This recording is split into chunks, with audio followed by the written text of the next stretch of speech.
Hi, good evening. My name's David. I'm running this evening a game of Die. This is the third session in a series of three, so if this is the first one you're watching, I'd probably suggest you go back and start from the beginning again. It'll make slightly more sense that way.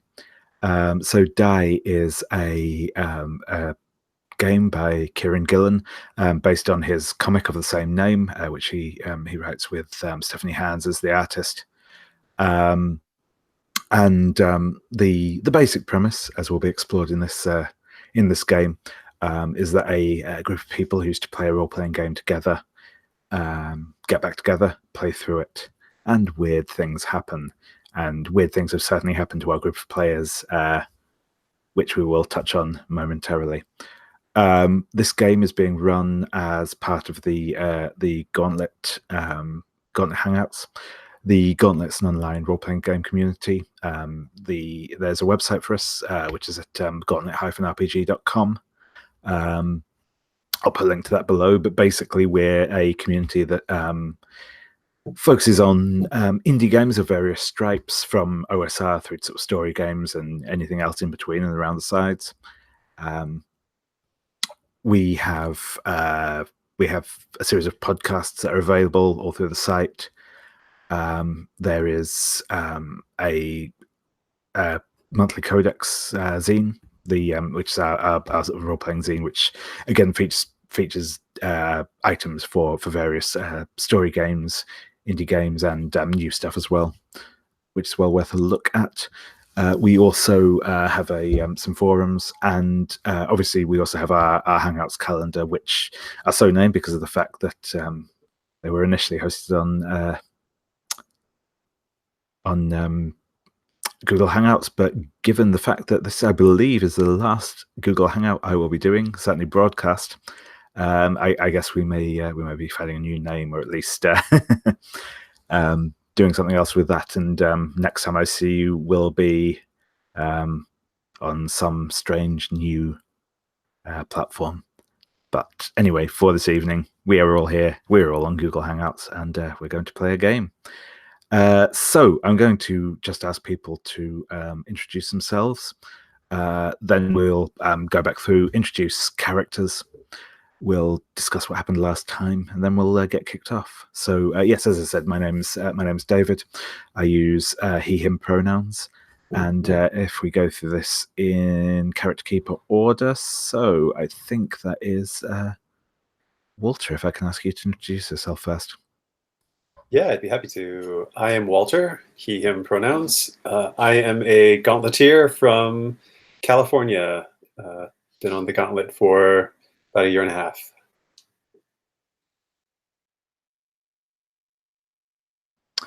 Cool, thank you. And Pearl, if I can ask you to go next. Hello, I'm Pearl. I use she and her pronouns. I am currently in the southwestern United States, although not thrilled about it. And I have been with the Gauntlet for 3 months and a few days now. I don't know, David, you were in that first game. It's like the 27th of April, was it? So that sounds about right, yeah. So yeah, roughly 3 months.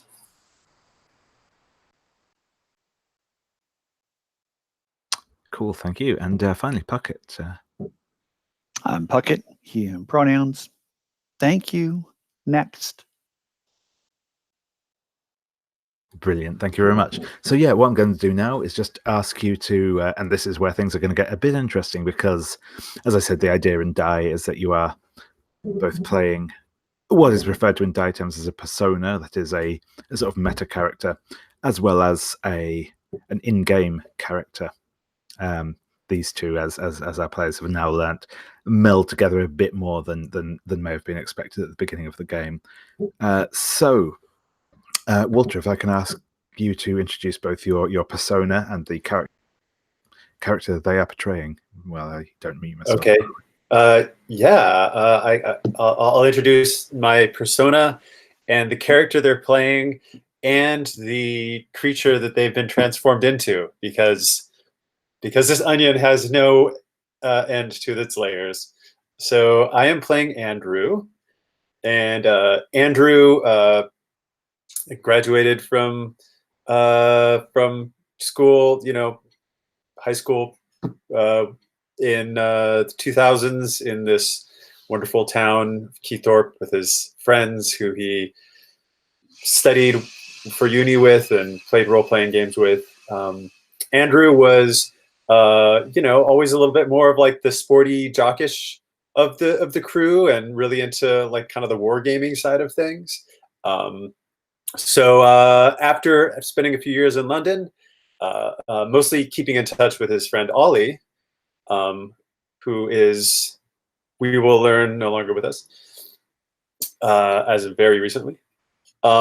He came back, and Joe invited him and everybody else to join in this game. So here he is in this game, and he is playing a character class called the Fool, which he wasn't too sure about, but he figured out how to hack this class and make it really badass. How to work all the numbers, min-max.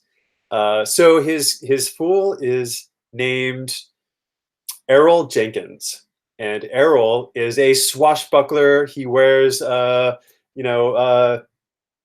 white shirt with the little unbuttoned, and he carries a rapier, and he's got a pistol kind of attached via leather straps to his back. And he jumps and he leaps, and he is charming, as with his toothy grin. He is also prone to getting himself into fixes he can't necessarily get out of, such as he, at the end of last episode, turned himself into a ferret.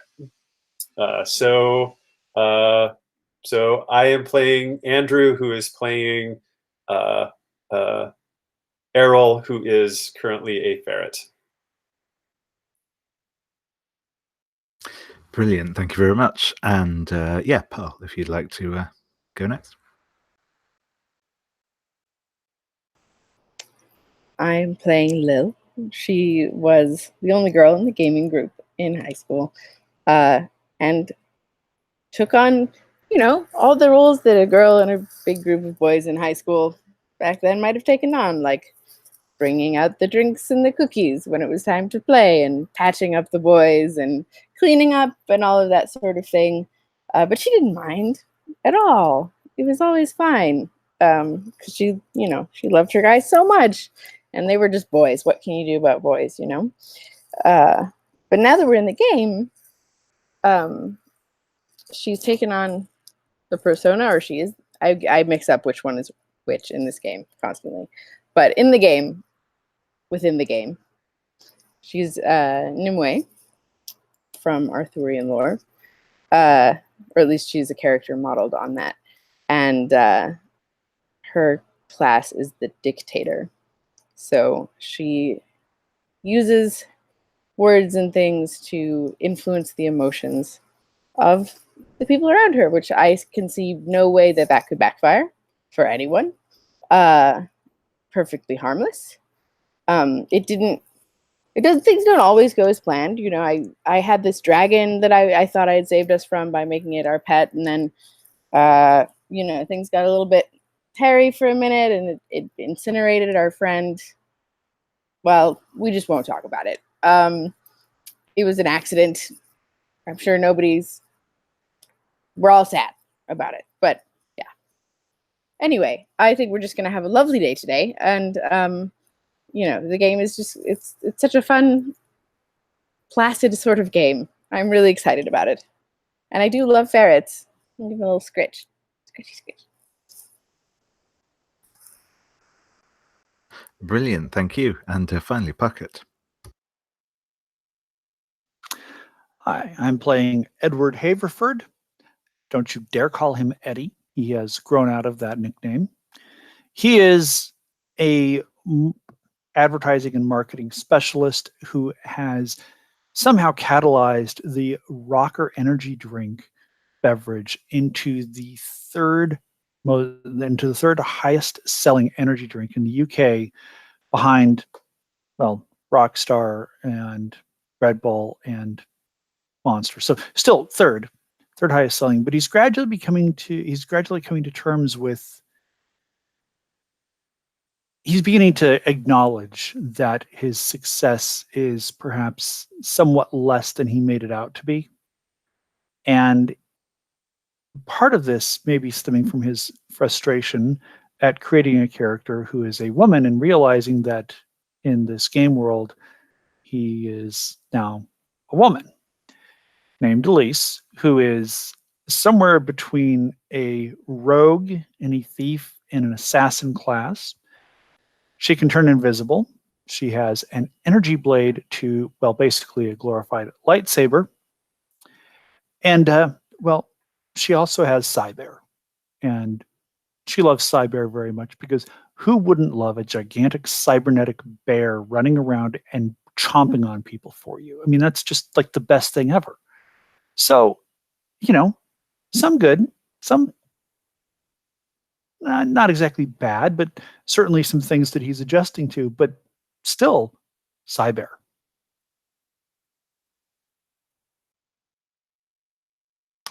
Brilliant. Thank you. And yes, I will. I did this last time, but I realized in a shocking twist for these sort of games, I actually also have a character to introduce because in Die, the GM has a personality of their own, which is something I tend to avoid generally. But you know, so I am playing Joe, who was it was a fairly quiet kid in school, kind of arty. Got involved with this after-school study club / role-play group, and you know was friends with various members of it. Played games with them, and yeah, for the last few years he's been away at university studying. And when everyone's come home for Christmas, he has put together this game of Die, which was a game that had a sort of urban legend reputation because the last group of players apparently all disappeared after playing it, never to be seen again, or at least not to be seen for another couple of years afterwards. The reason, as it turns out, for this is because all those who picked up the dice and played in it were transported to a mystical fantasy world in which the players have been trapped. So yes, last time the party encountered some undead. They met Sir Gawain and Merlin, and they encountered a dragon. This dragon was tamed by Nimue, but in attempting to defend her, it killed both Sir Gawain and the party's fifth member, Ollie, or the Reverend, as his character was known.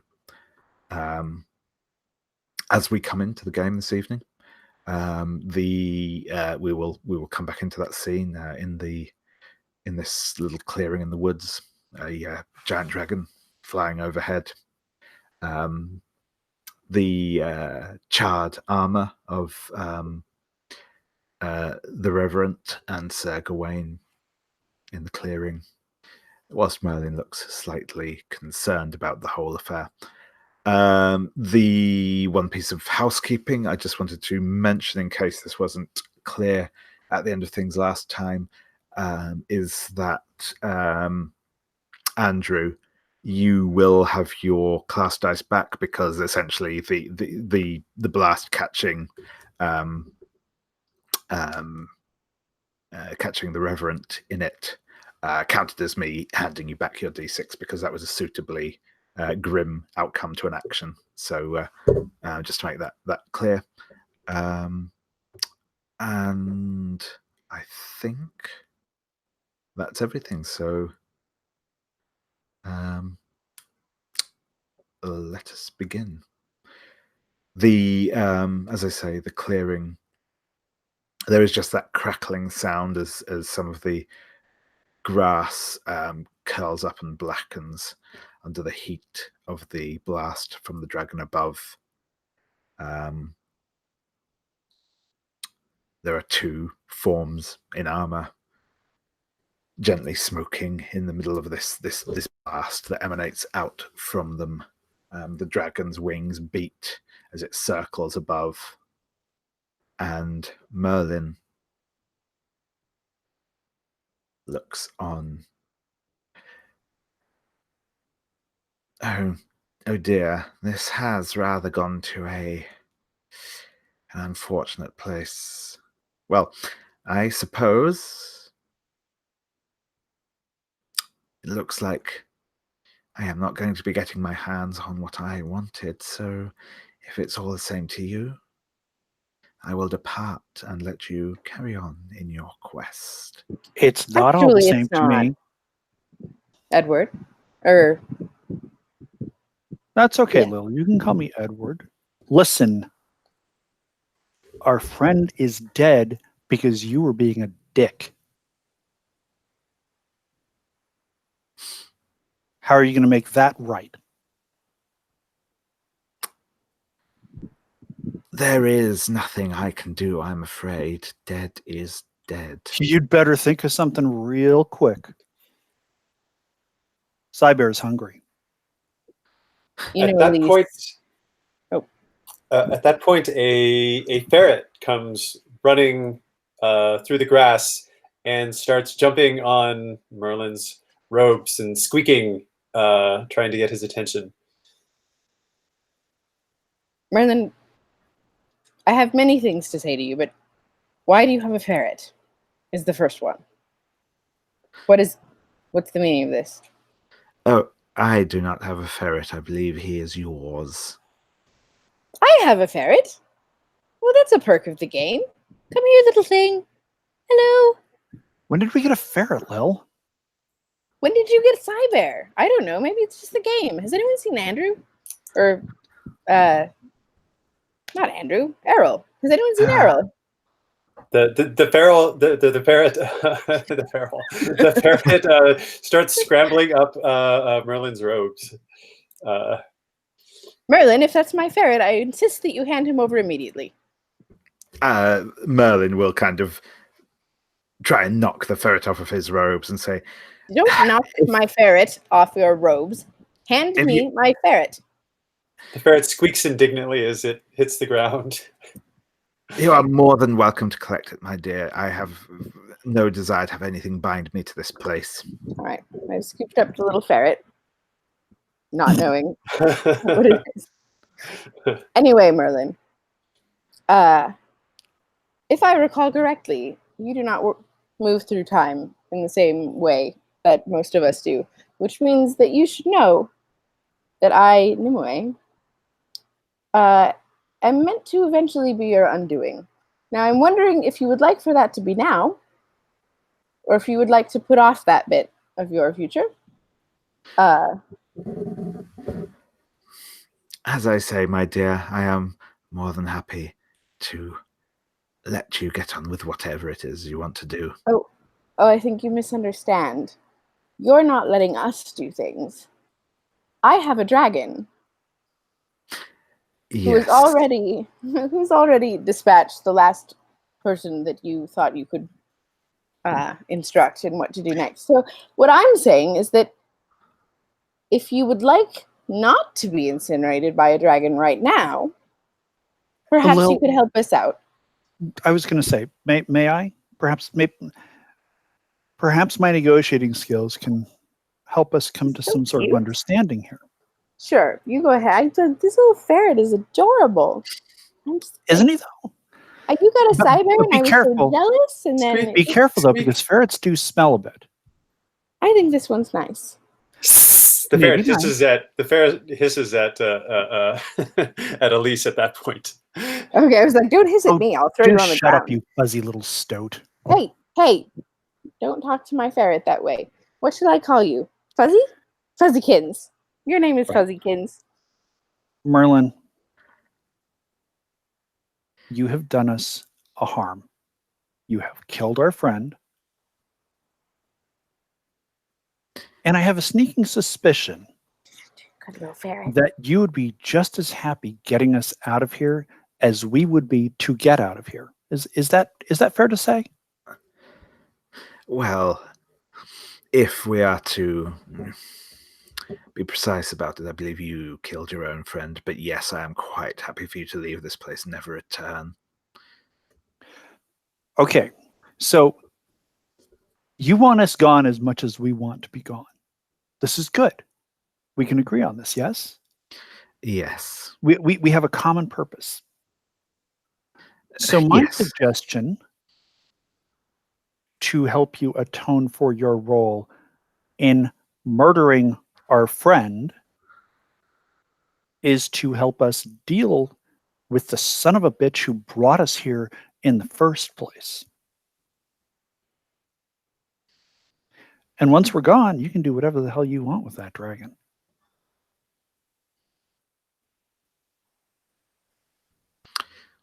That does sound like a fair trade, I suppose, as these things go. So, We need to figure out before we do anything else. We need to figure out what happened to Errol. Have you seen our friend Errol? Squeak, squeak. The ferret starts jumping up and down, and the ferret starts to try and climb up into your What? hair. What are you doing? are we really doing this whole bit? What? The ferret is Errol. He has somehow transfigured himself into a ferret. This is surely you jest. This is my ferret Fuzzykins. Where's Errol? I never jest, and don't call me Shirley. You preempt me, sir. Madam, whichever you prefer. Errol? Squeak. Oh, for heaven's sake. I'm putting you down immediately. Isn't this just so Andrew, though? I mean, like, we were watching Love. I mean, we had to watch Love Actually because he knocked himself out. Now he's turned himself into a ferret. How has this come to pass? Did you turn him? He's not a magician. Did you turn him into a ferret? No, I can assure you, I have not done this. I require you Damn to it, Merlin. unferret him immediately. Merlin, I was just about to be your bestie because you turned him into a ferret. Why did you have to say you didn't do it and you weren't responsible? Edward. Or Elise. The ferret goes Merlin. over and nips Elise on the shin. Just Errol. a little love bite. Errol Hi ferret. Bear, set ferret, No. IFF snack. Elise / Edward. No Listen. snacking on ferret Errol. I just wanted to make Errol? sure that the proper IFF setting was there because Andrew had already been set to a snack. I just want to make sure the ferret's set to snack. How did I make it through 4 years of this? I don't know. Merlin, Your Yes. if you infinite would like to patience and not grace. be eaten by a dragon, you're going to turn Errol back right now. Very well. And he wiggles his fingers and says a few words in backwards Latin. And Errol, you will be returned to personhood. Damn it. I was hoping it was something that was irreversible. I mean, it Oh. probably would have been easier for all of us if I So just good like to be tucked back. him into my shirt shoulder and wandered off. But It would have been. I agree, did Love. he leave his ears on? The I dragon. actually don't object. And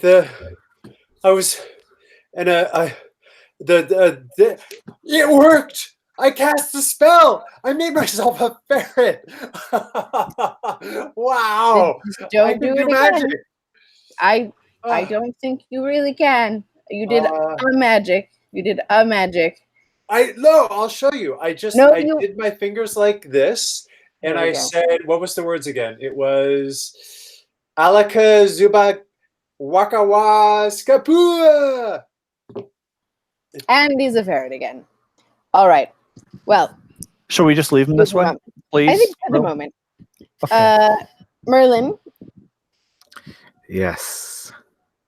can you teach me how to unferret him so that we can just keep him contained for the moment and I can unferret him later? But also, you could just not. Edward. Look, I'm just saying maybe a ferret would be more useful to us because they can fit into small places. They're less noticeable. They can be unseen. Andrew being a ferret might help us. That's what saying. I'm saying. We could leave him this way for now. I mean, even when we eventually- get home, he might be better off as a ferret. Edward. I mean, you like those ears, don't you? You like the ears, right? I mean, ferrets are very cute. I can't, I'm not going to lie. Just saying. But that's all. Just need putting to it out there. Make our way to Avalon. We need to make our way to Avalon and then figure out where Joe is, probably beyond the southern borders still, and get home. Well, and I need some more fair need- gold because otherwise, what are we going to do? I mean, I'm just kind of useless without it. Well, exactly. So we need to get on with things and stop arguing about whether or not to leave Errol as a ferret, which clearly we cannot actually do indefinitely, at least. Can we just call him? You like being my pet ferret? I know you do, little Errol. Can we just call him Errot now? Like Errol plus ferret, Errot? Squeak. Oh, he is kind of adorable. Don't hiss. Merlin, can you teach me the spell to switch him back? By all means, my dear. And he will again repeat the finger motions and incantation to return. I'm memorizing it this time.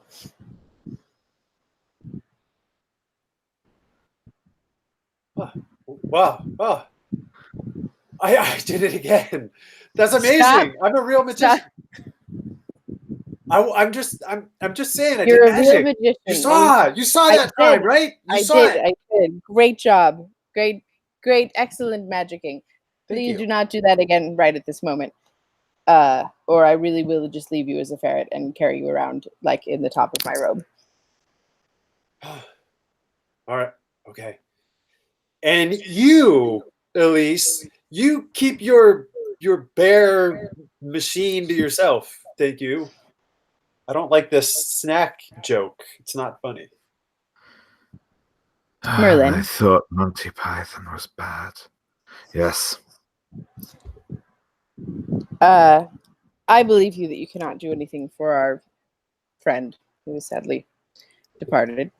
I'm willing to let you leave if you will give me a little bit more information. I will let you know what I can, my dear. I cannot promise I can answer all of your questions. Don't you want him to go with us and help us deal with Joe so we can all get out of here? I mean, he wants us gone. We want to be gone. We could probably use an extra set of hands against Joe. Unfortunately, I told you the truth when I said I cannot leave the boundaries of this land. I am contained within it. It has always been a part of my Fine. Merlin, curse, if you wish to call it that. Where's the nearest source of fair gold? I'll go fetch some of that while you guys are talking and sorting things out here. The dragon's lair at the barrow, and he will point in the general direction. I'll be back. Errol? Wait, how far away? It's not far, about a mile or so. Oh. I'll just ride the side barrel over there and come back. It's fine. Just, Yeah. Errol, don't turn yourself into a ferret again.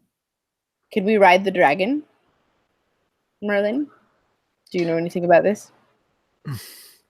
Well, if you can control it, I don't see why not. Last I checked, I could control it mostly. All right. Well, take the dragon to the dragon's lair. We'll get you some of your fair gold. Certain people will refrain from becoming ferrets. And we will move on to Avalon from there. My last question for you then, Merlin. I eventually want to release the dragon. I have reasons for doing so. How can I release the dragon in such a way that we can then continue on without it immediately turning around and attacking us? Honestly, the safest way of doing so would be to kill it whilst you still have it under your control. That way, I'm much too fond of it. That doesn't sound like a good plan. What's the second safest way? I suppose, order it to fly a distance away and hope it cannot find you when your grasp on it is released.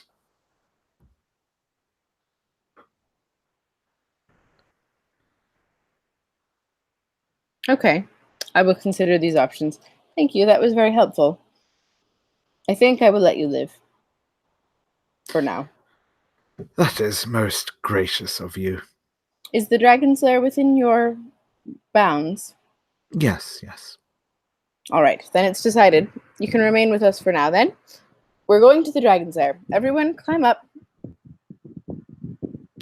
Dragon! Oh, should we name the dragon? It probably already has a name. Merlin, do you know if the dragon has a name? Tiamat! Let's call it Tiamat! Let's find out what its actual name is. Be respectful. Wait. Can dragons talk? Can you ask your interface thing? Wink, do dragons talk? I meant Well, what its name was, but either way. It is believed that dragons have some capacity to communicate. They are ill suited to the human tongues. Can you translate?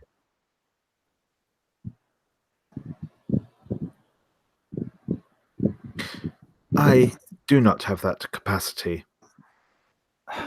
Does it know the name of the dragon? Do you know the name of the dragon? I Smog. believe this dragon is referred by the locals as the Terror of the Southlands, also by a number of more derogatory terms. Yeah, but this is kind of imperialist, isn't it? I mean, like the dragon don't dragons have their own culture, their own language? I mean, what does the dragon call itself, you know? Come on, work with me here, Fairfield. The dragon knows itself in the tongue of dragons as despoiler of the weak, hoarder of power.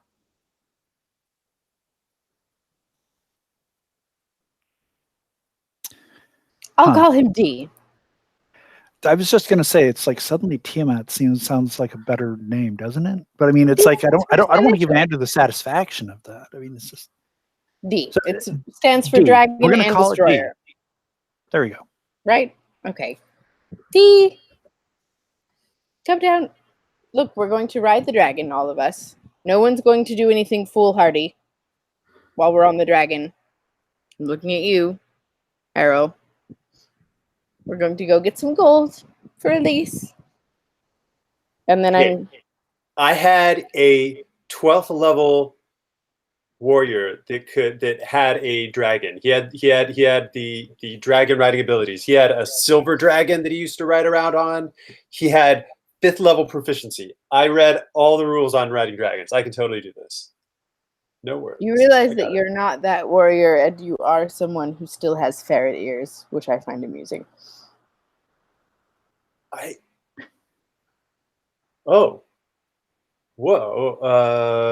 Maybe it was something to do with the way that you initially cast the spell. Maybe those ears are just the way you are now. They're very cute. It's okay. They're getting smaller. They're just taking some time to settle in a little bit. Of course they are, my dear. A little hairier than I remember being too, but it just takes a little time to transform. That's all. Well, since you are such the epitome of manly warriorness, ears and all, perhaps you could help me to climb atop my dragon. I think I'll be sitting in the front.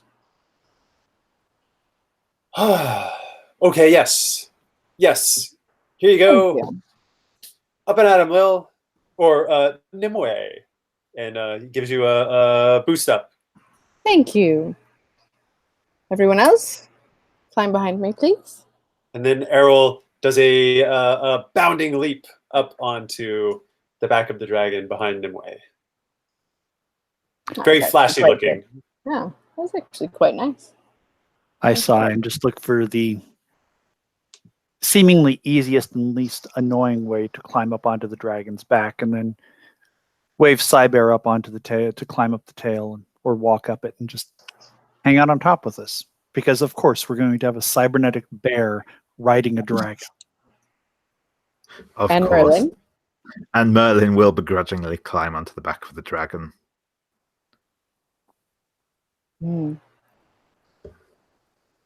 I suppose we should take off. Merlin, you really should try to be in a better temper. I've let you live in everything.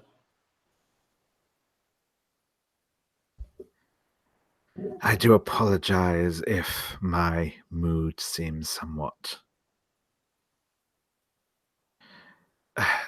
distempered. I am sure I will get over it in time. You will, one way or another. Shall we, to the dragon's lair?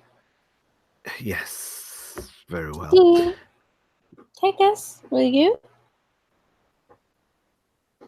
And yeah, he will point off in a direction, and I mean, Dee knows where his own lair is, right? well, quite. So away we go. How lovely. Yes, and you fly. As I said, not very far, but over the top of the woodlands. And as I said, as described, there was a barrow with a few standing stones on top of it, and a large hole dug half into the barrow and half just into the ground in front of it. Just about large enough for a dragon to squeeze in. Dee, we're going to need to have a bit of your gold. So I'm going to send my friend in, and he's going to pick it up, and we're going to stay out here with you. Merlin, would you be so kind as to find some sort of treat for my pet?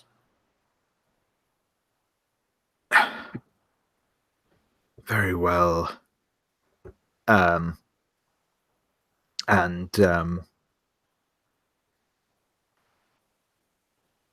He makes some symbols in the air and mutters some words, and a deer trots out of the forest and just sort of stands staring in front of the dragon, which promptly devours it.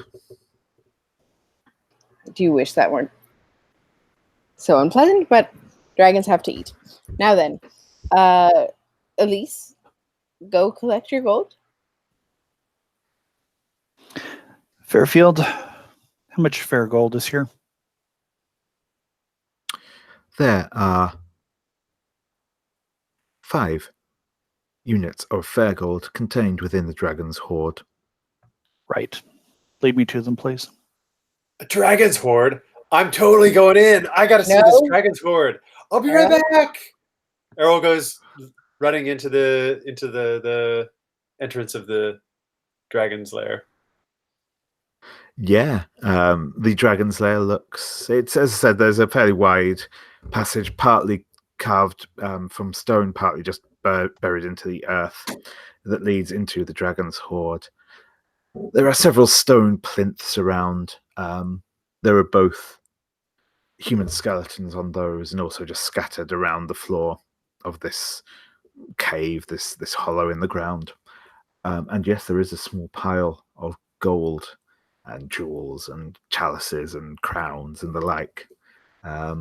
Errol finds the shiniest crown and tries it on. Excellent.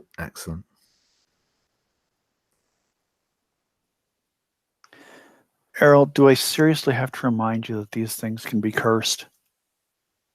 What? We're in a magical Why realm did where you you manage say to that? turn It could be yourself magic Say it out loud. Maybe I can like fly or something. No, it's not a flying crown, but it could have powers. It could be cursed. You worry too much, Edward. Wow, look at all this.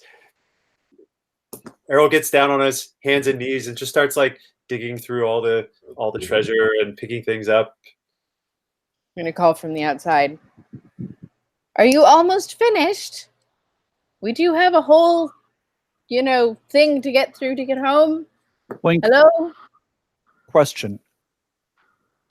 Can I take more gold than the fair gold, and will it transfer with me back to home? Or does it dematerialize?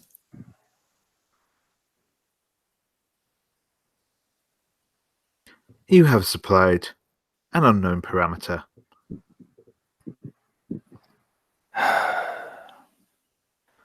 Right. So I gather up the fair gold, fill a couple of pockets with regular gold, and I'm on my way. Cool. Errol emerges with a crown jauntily aside his head and a couple rings and then maybe like a necklace. All the shiniest, blingiest he could find. What are That you? has the fair gold 7. Correct, Wink? Correct. Right. Okay. Let's go find Joe and kick his ass. Indeed. But if any of that stuff you're wearing is cursed, I'm leaving you that way. Does it look cursed? This is beautiful. This is amazing. Did you even think to bring out a necklace or something for me if you were going to be pilfering through all the treasure and whatnot? Did I even cross your mind in there? There was actually some really nice. There was some pearls, and there was like kind of this like choker thing you might dig. Yeah, But you you should totally go take a look. didn't bring me any of them. You were in a hurry. You said to come back. I was like, all right, here I am. Let's go back. It's really cool in there. Typical Andrew, grabbing things for himself, not thinking of others. What? She didn't say she wanted anything. It's fine. It's fine. No, why would you think, without my having to directly tell you something, that would be preposterous that you might consider how I would feel in any given situation. So, of course, let's just head off to Avalon. No hard feelings. All aboard the dragon. Come on, Cyber. Andrew turns to Elise as we're boarding the dragons, kind of like, is Lil mad about something? No, she's not mad about anything. I mean, why would she be mad? I mean, you were thinking about yourself and you were grabbing things for yourself and you didn't consider anyone else. Who would be mad about that? I mean, that's just totally unreasonable to be mad about that, isn't it? Huh.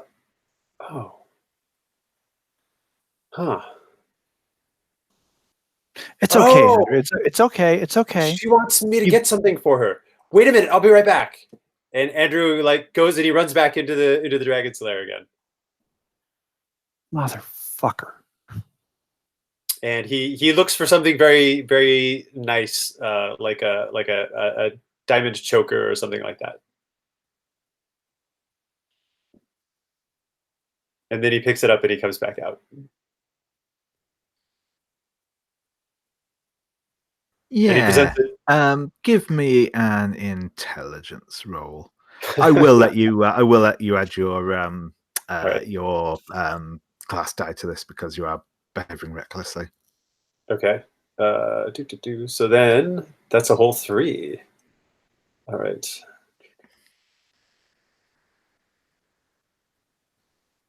Let's see. Actually, let me. All right. To make this simpler, I'm going to get rid of that one. All right, and then I'll roll the others. So, boom. All right, that's not good. Well, I got one. Actually, that's okay. I got 1 success. So that worked out. Sure thing. No, that's worse. Exactly. No, that's fine. It's not a difficult roll. You succeed. I got a critical fumble last time. Exactly. Yeah. You succeed with 1 success. So.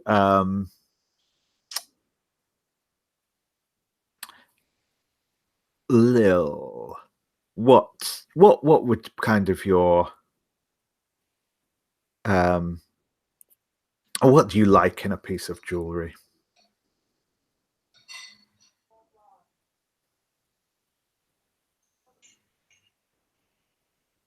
Are you in mute?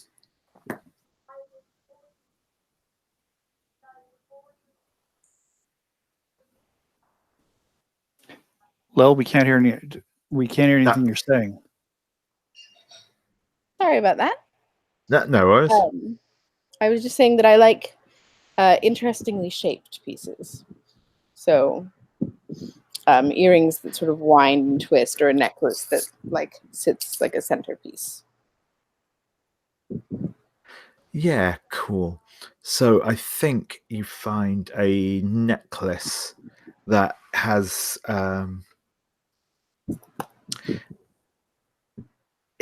that's one of those sort of twisted chains to it, and it is specifically twisted into like a Mobius strip. You sort of just, as you run in, you grab that, and it's quite shiny and quite glittery. And that's the piece you find, Errol. Okay. Yes, I bring that back out, and I suspect everybody else is getting on board the dragon at this point, and Errol leaps up onto the dragon and says, "Here, Nimue, I brought you this." It is pretty. Thank you. Very nice of you to do such a thing.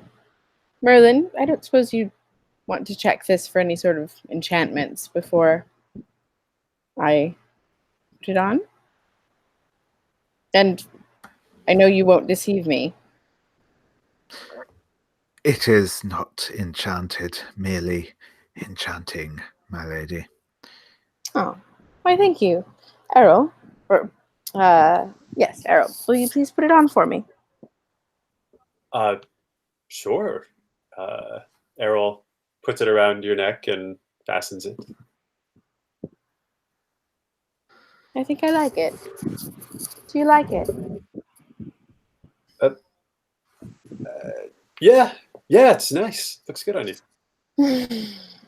All right. Well, for now that will do. To Avalon then, D. Everyone hold on.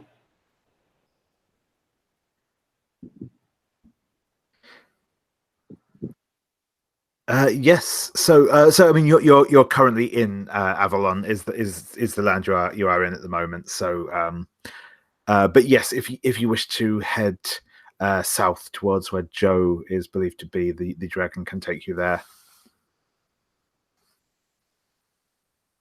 I had been hoping to get some of that water that you showed me in your flask from the springs at Avalon and possibly talk to the priestesses, but I suppose it would be faster if you just gave me your flask.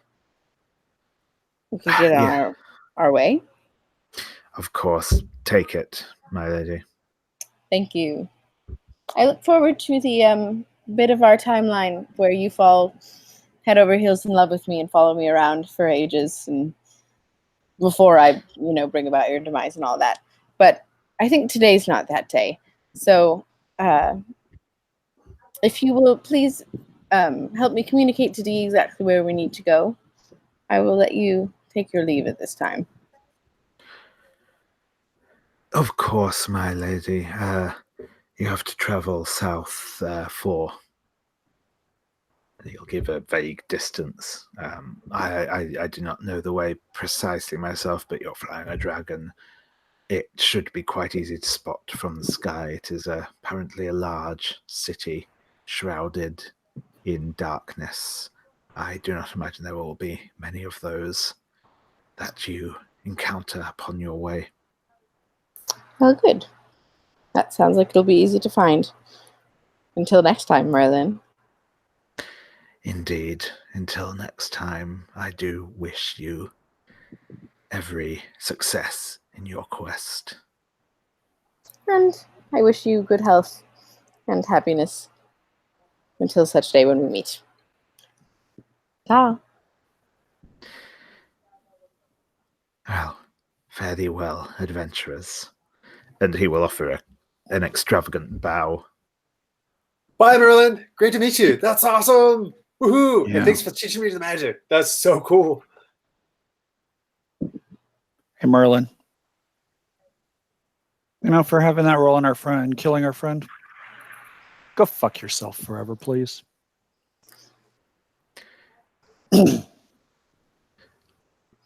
I shall. I think Ollie just needs to roll up a new character. He'll be back.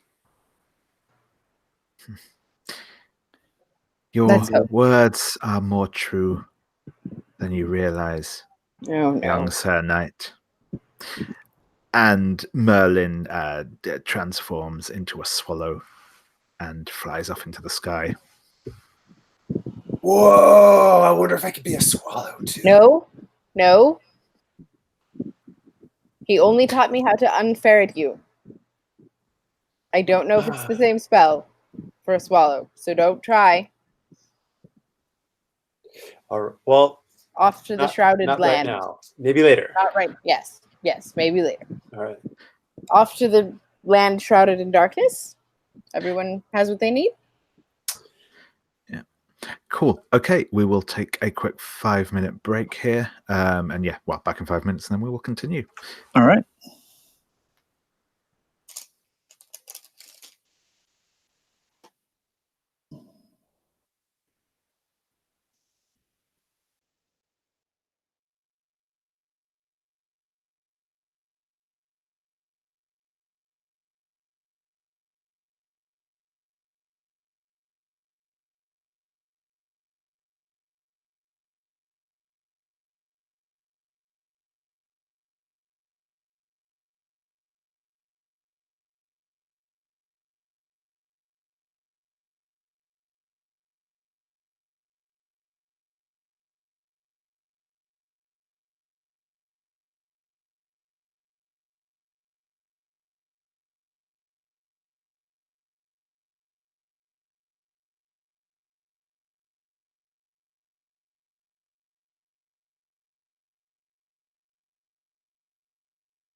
Awesome. So, yes, the dragon will fly out over the southern border of Avalon, and you will see the kind of rolling hills and green forests quite abruptly over the other side of the border give way to a sort of mishmash of like scrubland and hills and dark So much for the forests. Shire. Great.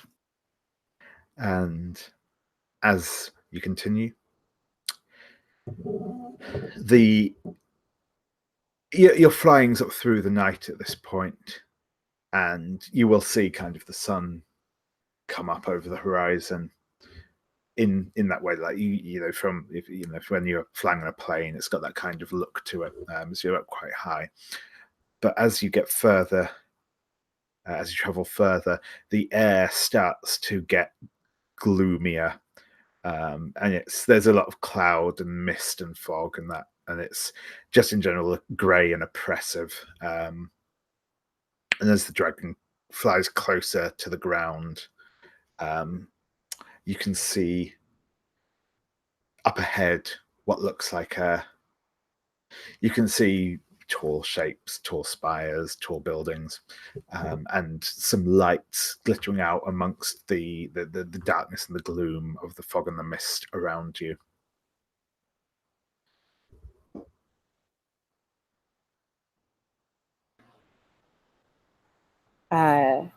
Dee, I'd like for you to land as close as you can to where the person who's ruling this realm at the moment resides without endangering yourself in doing so.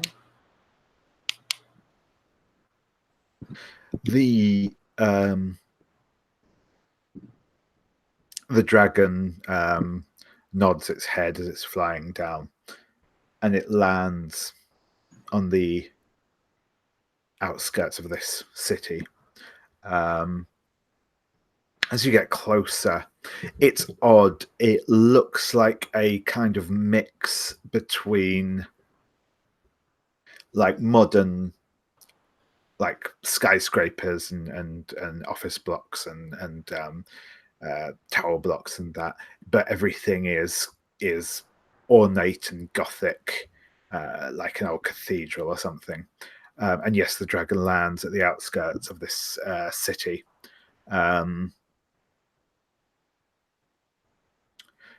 It's like I said, there's that sort of heavy mist, and it's starting to rain, and the rain's sort of coming down, not super heavy, but just in that very persistent way. I lived in Seattle for a while. I'm familiar. Everyone get down and give me a moment with my dragon, please. Errol's white cotton shirt is sort of stuck to his body, and his hair is all kind of like wet and matted, and he sort of throws some of the rain out of his eyes and smiles and says, we're here. And he leaps from the dragon and does a bit of a somersault and then sticks the landing. Come on, Cyber. Let's get down and give Lil a second. And yeah, the bear sort of huffs and climbs down off of the dragon's tail, and it's like metallic skin is slick from the rain.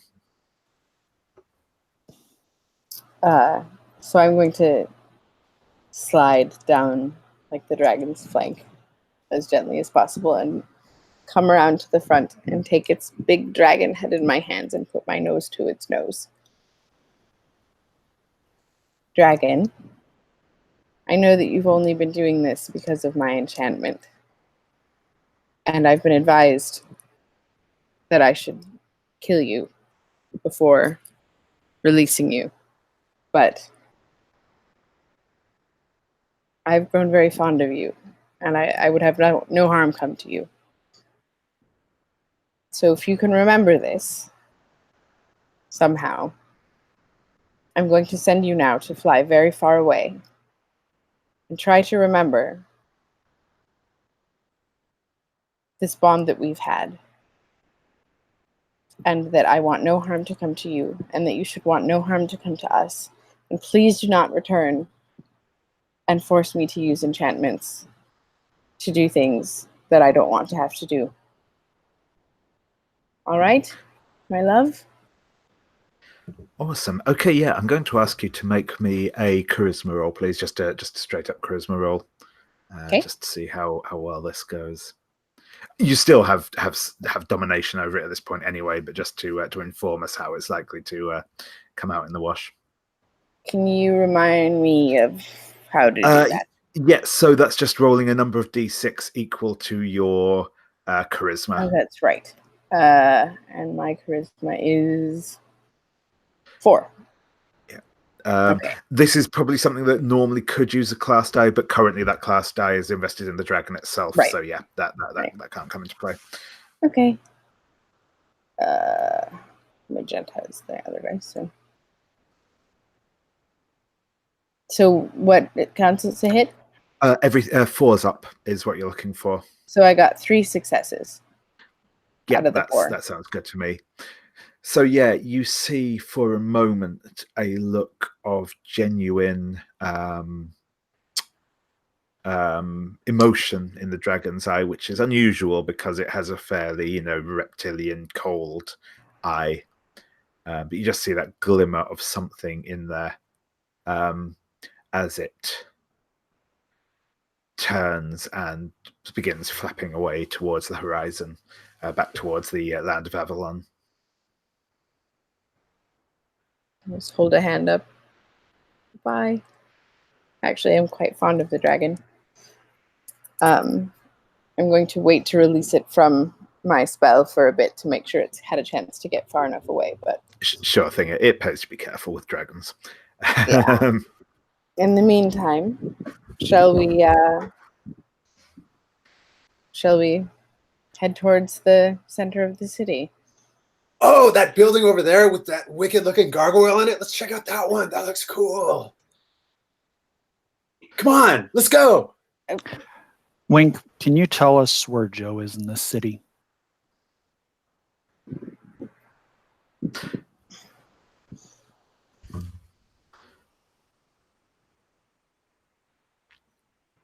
I can find no public records of this Joe in the city. How about the master of this city? Oh, he said Lord Valentine was his name. That's so pretentious. That's really funny, right? Joe would normally not do something like that. That was kind of hilarious. Where's Lord Valentine? Found several references to a Lord Valentine. Can be found at the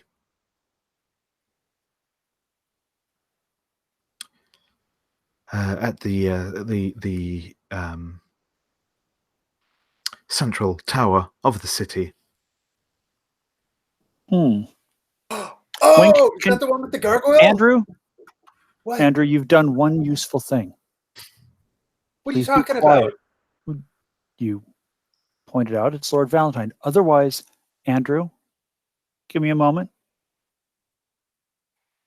Wink, can you Jeez. access any building records, floor plans, any sort of pretty much anything, any kind of schematic, perhaps indicating traps or security systems or anything at all related to the central tower?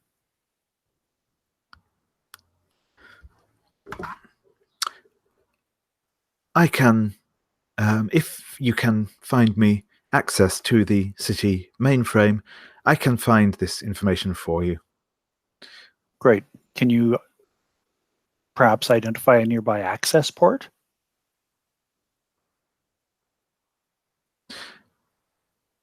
I have found The nearest access point is through a Fairfield nexus located in a bar. It is approximately 300 meters to the southwest. How do y'all feel about having a drink? Yeah, I'm down with going to a tavern. I'm still kind of confused about this like cyberpunk angle you got going on, Elise, but you know, it's cool. Let's do it.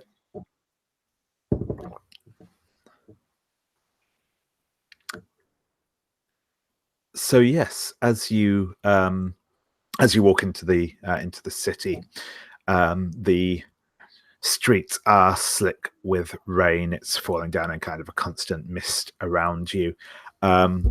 Flickering lights like neon strobe into the water on the street as you walk into it. As you head in the direction that Wink indicated, there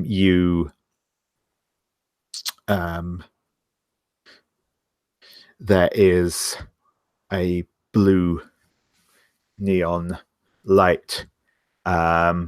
It's one of those kind of animated neon signs that shows like the lid coming off of a coffin and your stereotypical vampire lurching out of it with their coffin club in neon letters below.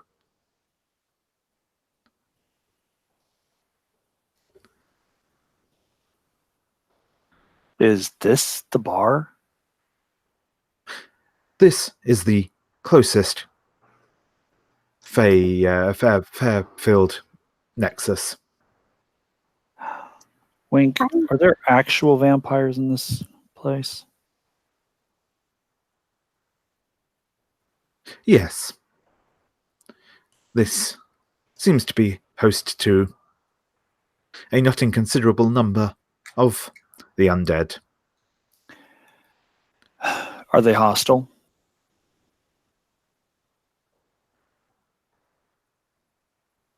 No. Perhaps. Errol leans over to Nimue and says, Edward always did like that World of Darkness figures. It's true. You know, I felt better when I had a dragon. But I don't have anyone defending me now. I don't really like feeling so vulnerable. I might need to have a champion who is completely devoted to my well-being to make me feel. I really miss Ollie right now. Yeah. Yeah. I hope he rolls up a new character soon. I'd like to, I'm just going to do a bit of magic for myself. You pay no mind for a moment. I'd like to try to cast a spell on Errol.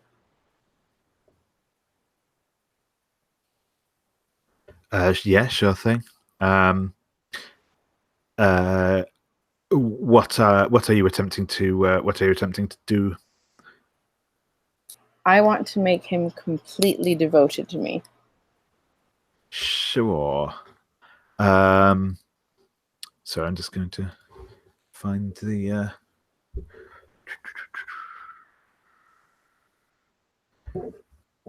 yeah, so what flavor is this going to be, do you think?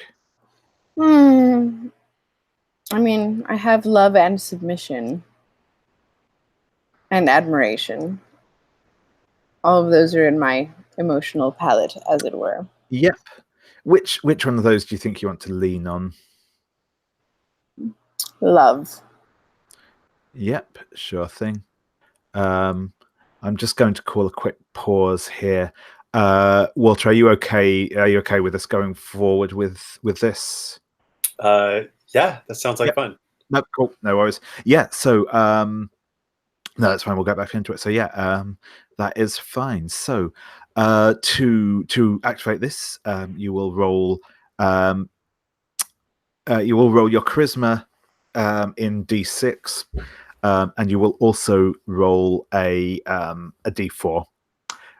You will get a number of successes on the D4. So the number you roll on the D4 will be a number of successes. You can, with the D6, you can either add or subtract those successes to the number that you roll on the D4, depending on how intense you want to make the emotion, essentially. You, assuming that Errol is attempting to resist, you will also need to exceed his willpower. But I shall leave that up to you, Walter, if you think Errol is going to try and make any attempt to fend off this this control. Yeah, that's a good question. I mean, what do you think this looks like to Errol? What is Errol like? Because I assume you're not like, or did you announce out loud that you're going to cast a spell on Errol? Or were you being a little more subtle? Like, what is Errol going to notice, and at what point? I did not announce out loud. That's why I said go ahead. Yeah, and I'm almost wondering for a moment. So, if instead of doing like a straight up opposed roll, if maybe we like play it out a little bit until there's like some kind of a like until Errol actually has a conflict, and then Errol could roll or something. I don't know, because I'm just kind of like wondering, like, you know, what like Errol. Yeah, I don't know. I'm just kind of wondering like what Errol's going to experience, right? So, before I like know that yeah. I'm resisting at any given point. So when the voice itself is invoked, it is obvious. It is obvious that something is affecting you outside of your control. As I said, the emotions it inspires are real to you, but you are aware that something is making you feel those. It's not a natural reaction. Okay. But yes, we can certainly play out up until the point when the voice, including the point where the voice takes into effect. Okay, cool. Yeah, so maybe then Pearl, you'd like to like say what Errol is feeling or something up to a point, and then I'll like kind of react to that. Does that make sense? yeah. Well, so I'll roll and I'll see how successful I am. Yeah. And then based on that, I'm just going to treat you how I want to treat you, and you should react as though you were at the level of emotion of devotion that I have invoked. And if I perhaps give you some sort of order that you would not want to take, not order, but, you know, say something that triggers resistance in you, you should resist if you can. Okay. Yeah, that sounds fair. But otherwise, the emotion is just one that I inspire that sticks with you and causes the rest of our interactions to have some flavor. That's all. So I got 3 successes on my class die and 2 on my D6s. Sure thing. So yes, actually, this is one bit I'm a little unclear on exactly how it works. I think So that's you could get up to 5. So I think Errol has a total willpower of 4. So I think it will be 4 to match, and that will get you essentially level 1. And then each additional success is an additional point beyond that. I think that's the way it makes most sense, because otherwise you get into the weird situation where the only way you can affect people with higher willpower is with the really high levels, and that just seems a bit of an odd thing. So if you basically go up to 5 successes, then that would give you level 2 emotional control on Errol, which is still pretty spicy, if I recall. Says level 2 would be you feel it intensely. It's hard to do anything not related to it. I'll take it. I think 5 is the highest I can go with that roll, right? Yes, that's correct. Yep. Unless if he's not resisting, then I don't want to do a 5 if there's no resistance. Does he? So- it's a natural resistance then? So that would be if I resisted, then it would be a 2. But if I didn't resist, it would be stronger. Is that the idea? Yes, that's right. And I think probably you would know if there's any inherent resistance, so you could kind of scale it back if you didn't want to go as potent as that.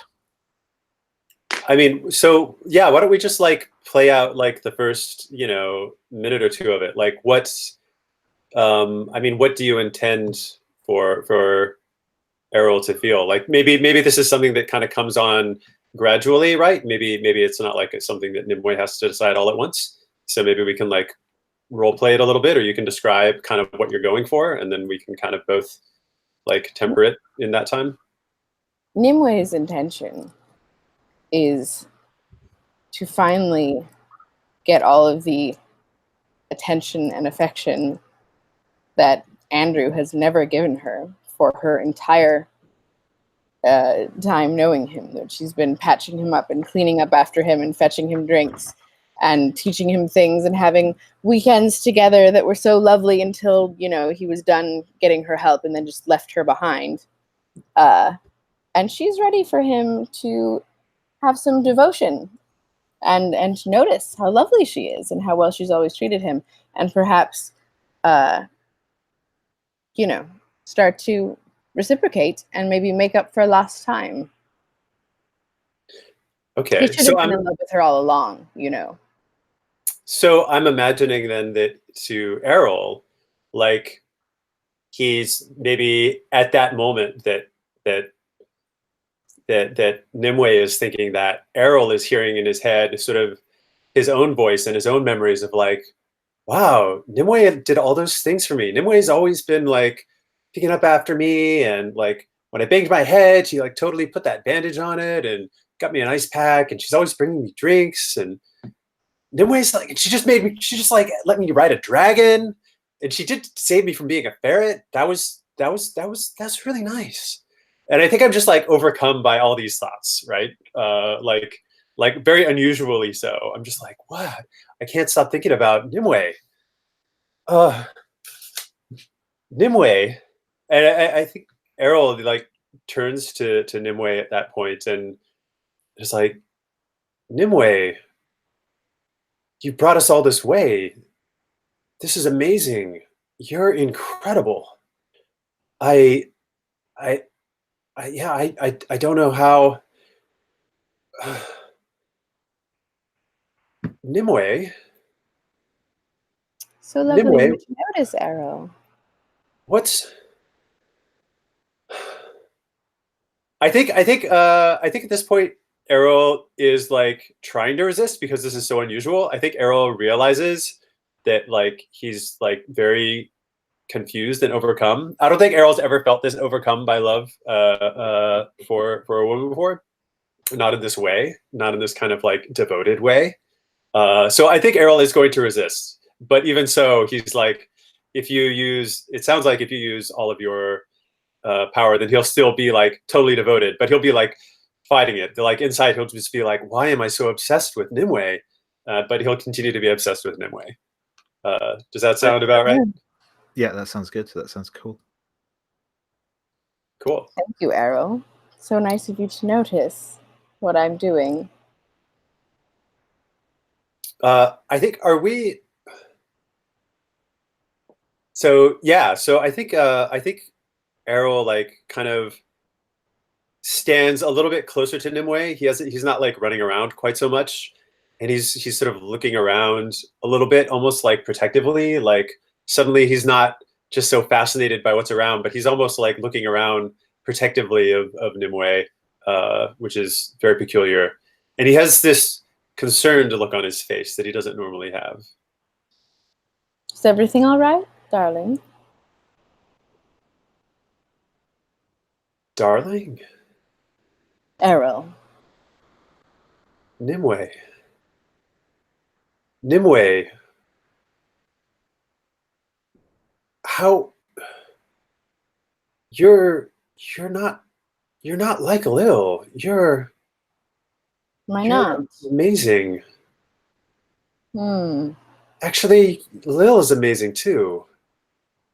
Nimue, Oh, I just, I think I just need a moment, Nimue. But are you ready for this? To go inside and find Joe? I don't know. It is pretty scary with all those vampires. You'll be protecting me, won't you? Of course. Nothing will happen to you. I'll You've protect you. always been the brave knight, haven't you? He stands up a little straighter. I didn't. Huh. Yeah. Yeah. Exactly. Thanks Of for noticing. course. I always notice what you get up to, Errol. Now, before we go in, can you just check the clasp on the necklace that you so gallantly brought me? And make sure that it's fastened all the way. And Errol steps behind Nimue, and as he's fastening the necklace, he pauses for a moment and just breathes in the scent of her hair that she's holding up. And then he's, what am I doing? And he clasps the necklace, and then he looks around again, taking in this situation. Cool. So, what's Elise doing while this is going on? I'm just leaning against Cyber and watching this. Kind of like, are we done yet?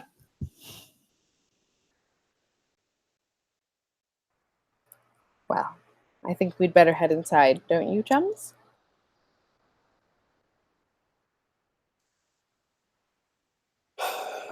We have work to do. Let's go. Come on, Elise. At I least lean over. Cyber will be joining us, right?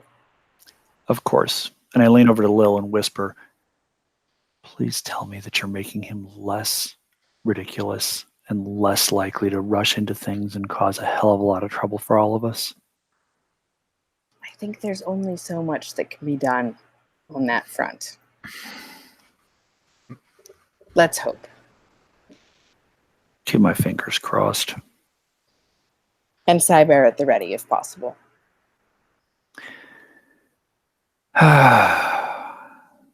You ready for this, Cyber? Not to eat Errol. To defend us. Let me be clear. Why not both? Because now Errol is mine. And I didn't do all of this work for him to get eaten by a bear. Or a cyber. You realize you're one of the only people on the planet that could ask this of me and have me say yes, right? I've always loved you so much, Edward. I'm so happy we're still friends. Let's just do this and get the hell out of this shithole. Good I don't thinking. want to spend any more time hanging around vampires than you do. Right, exactly. We'll get through this, we'll get to Joe, and we'll all head home, where things will be exactly the same as they've always been. Wow. You sure know how to make something seem really fun and desirable. Don't you like having a cyber?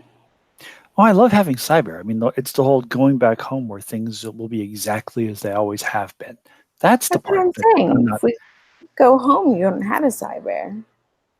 I mean, really, we don't even have to attack. We could stay here.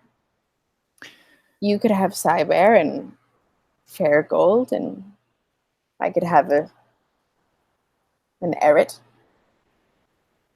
And perhaps we don't need to go to so much trouble. But you know, I suppose we should find Joe either way. You know, Yes.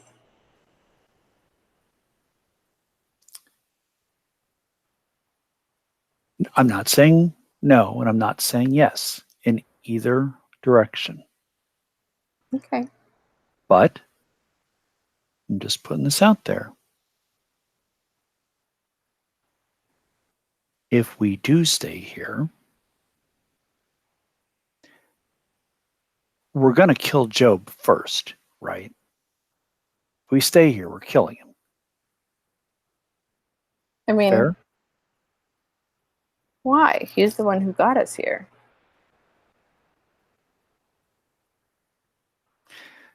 So I kind of like it here. I'm I had a not saying, dragon. I have an errant. and I'm not saying that you shouldn't. If we stay here, I figure I'll just kind of wander around wherever with Cybear. Well, we'll But- remain a But team, won't we? sure, you can call me in whenever you need me or anything like that. The rest of the time, I'll wander around and see what's what. But Lil, if we stay here, wouldn't you kind of like to be the ruler of the realm? Take Joe's power? I mean, yeah, he brought us here, but he did so without our consent. Frankly, I want to run him through for that. But I mean, I've never you really have a wanted point. power. So I kind of want to just do my own thing. And if you were the master of the realm, I feel like I'd have a whole lot better chance of being able to do that than if Joe stays the master. Do you know what I mean? That your point is interesting. He is one of our oldest friends, so But is he I- really? I mean, look what he did to us. that's true. I suppose he didn't know that we would do so well when we got here. So I'm Why don't we find him and we'll decide then? I'm just putting it out there so you know kind of where my head is at. Fair? Yes, and I appreciate. Like if we all want to go back, well, we can talk about that. But I'm kicking Joe's ass one way or another if we do that. Okay. But if you want to stay here and we all agree on that, I don't want to worry about him coming after me. You know what I mean? Well, I want to make sure let's we. find him and speak to him, and if it seems like he has any ill intent, perhaps measures should be taken. For fuck's sake, Lil, he brought us here without even telling us what the hell was going on, so he could have power. Is that? I don't wanna- Do you think that's why? Like I've been thinking we should ask him why. That's he's what done he it. said when we showed up here. I He suppose was so. bragging about how he's going to be the master of a realm and have all this power, and he didn't care because he had to bring us here to be able to do it. He didn't give a flying fuck about us, Lil. He dragged us here so that he could find power, so he could seize power.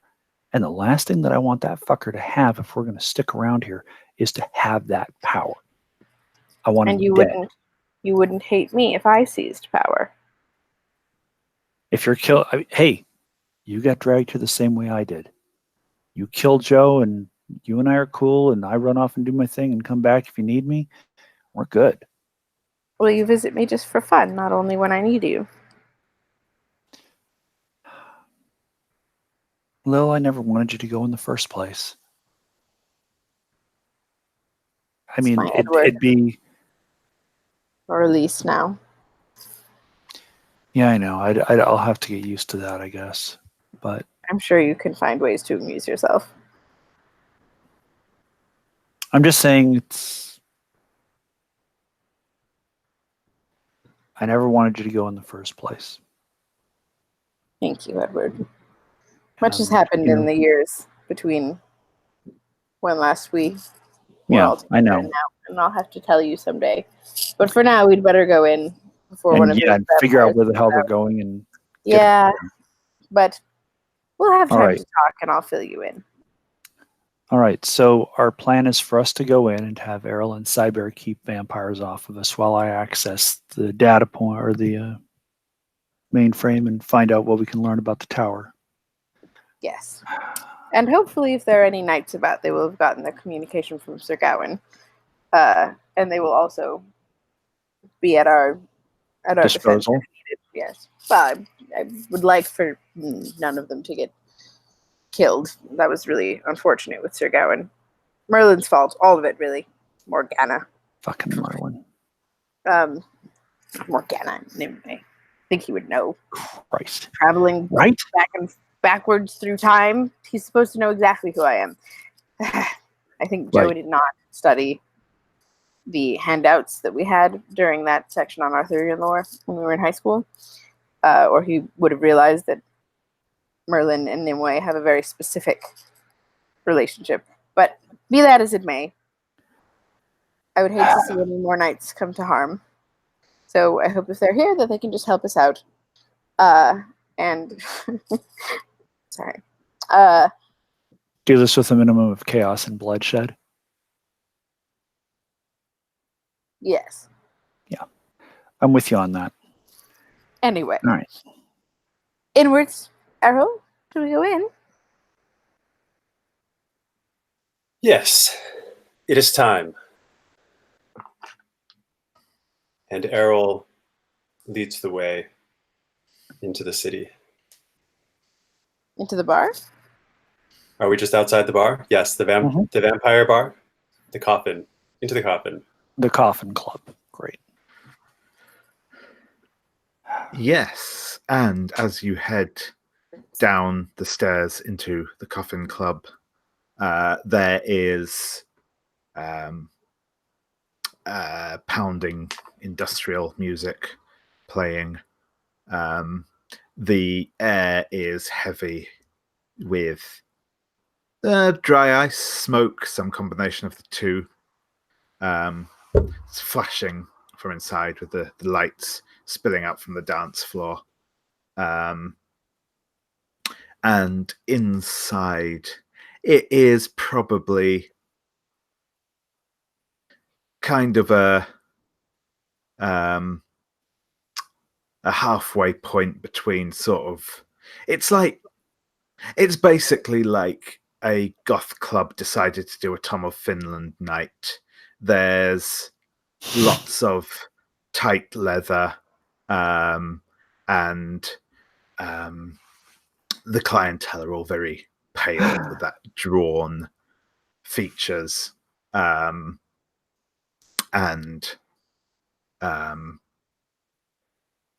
there are also, a few women in sort of long, flowing white sort of Kate Bush style dresses, and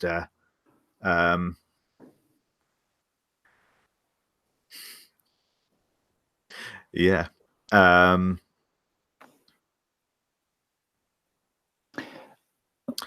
I'm really trying to stifle my laughter at this, Lil. This is,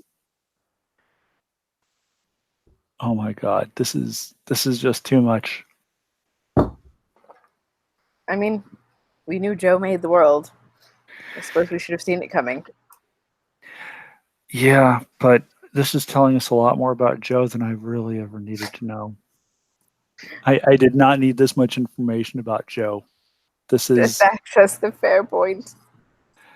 We don't need to be in here any longer than we have to, I don't think. No, we don't. Wink, where's the access port? The access port is in the back room. Right. Errol, back room, please. Yeah, let's go to the back room. It's weird, normally I'd come to a club like this and I've just got to check out all these beautiful women, but Nimue's the most beautiful one here. Let's get out of here. Let's go into the back room and finish our business. Yeah, there's absolutely nothing of interest here for you, Errol, besides Nimue. Yeah. That's so weird, right? No, Nimue's not beautiful. really. Not really. I mean, she's always been the most beautiful woman in the room. It's just that you're finally seeing it, you knucklehead. Hey, no need to talk to me like that. Don't fight. I was gonna say boys, but I suppose I'm so I have to change my whole lexicon now. Yeah, how do you think I feel? Come on, Nimue. The character. Let's go take care of this. Right this way. Can you hold my Errol. hand? I'm a bit frightened. For God's sake, Errol, be a gentleman. Errol has his rapier in one hand and he offers you his arm, the other arm. I'll take the arm. Thank you. I feel better already. You have to teach him some manners, Lil. He's learning quickly. All right, into the mainframe room. Yeah, so you make your way through the bar and club, and I said you mostly push your way through the dancing throngs on the floor, though you will occasionally catch people looking at you and sniffing the air, the hungry look in their eyes. But as you reach the door to the back room, there is a guy stood there. He's got, the leather waistcoat and tight leather trousers on. He's folding his muscled arms across his chest. It says, "What do you think you're doing here? This is private." Errol steps in front of Nimue and says, "We have business inside. Please, step aside."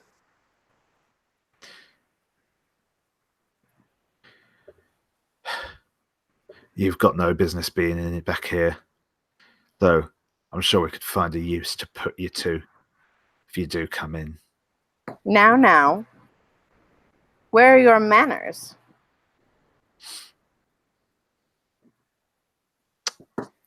I'm not employed for my manners, darling. I'm here to keep people out of this room. Elise, does Cyber have like a devour setting? Might caduce. But I feel like this fellow isn't being Wink. cooperative. as what I'd like. nonviolent options do we have at this moment to deal with the situation?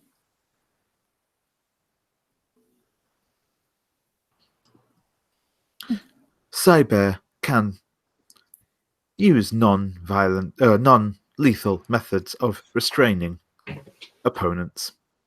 How subtle is it? How noticeable is it? I would rate it as highly noticeable.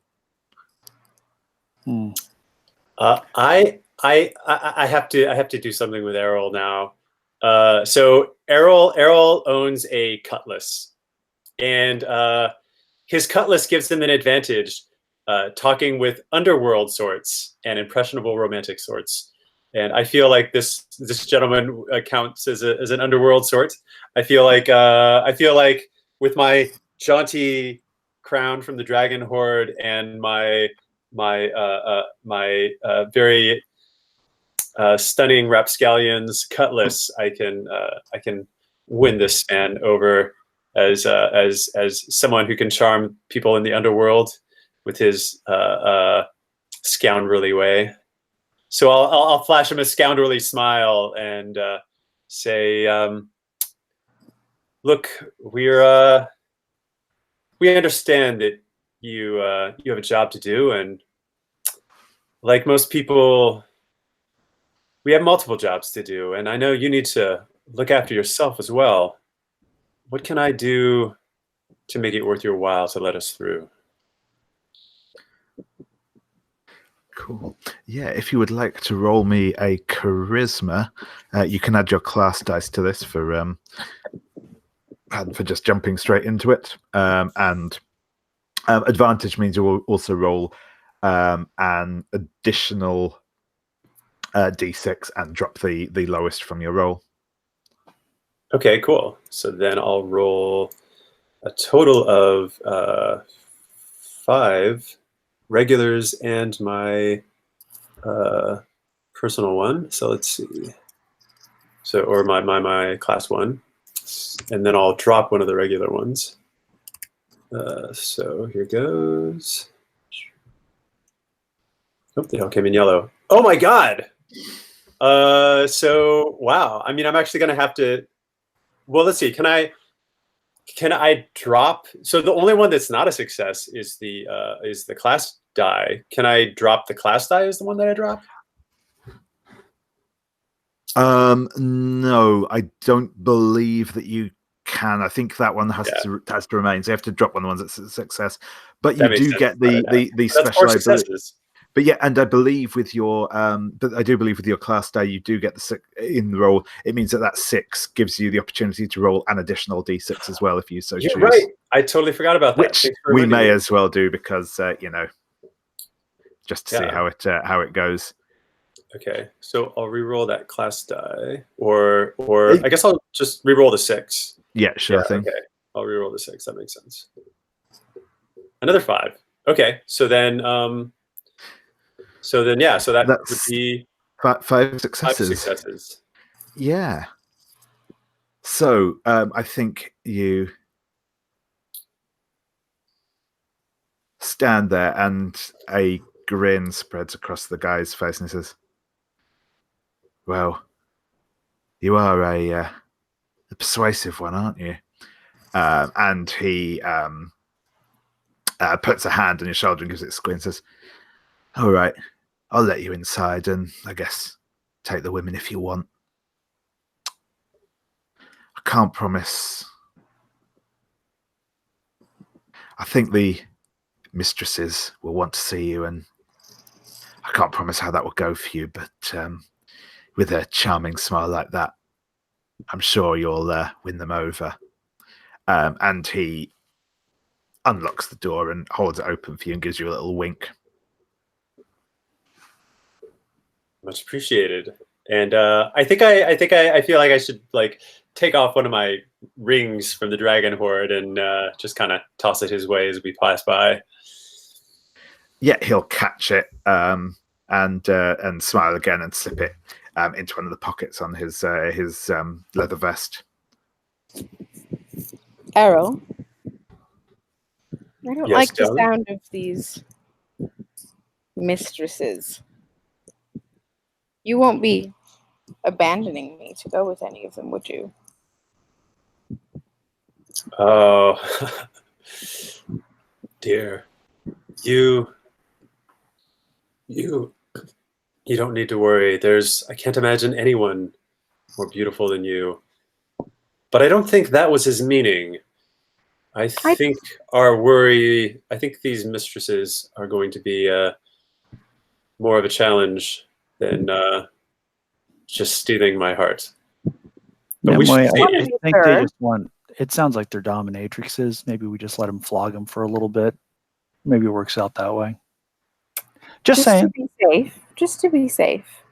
I understand. Errol, before we go in, I think you should kiss me deeply. Just so you know. And you remember. I've been thinking about kissing you since we were standing in front of the city. I didn't realize that's what you wanted. Come. And Errol swoops in and grabs you by the waist and dips you into a deep bow, a dip, so that you're laying almost horizontally, and just holding you up. He kisses you passionately for a moment, and then brings you back up again, and does one little spin of you with your hand, and says, "Shall we go?" Absolutely, dear. That was very lovely. Thank you, darling.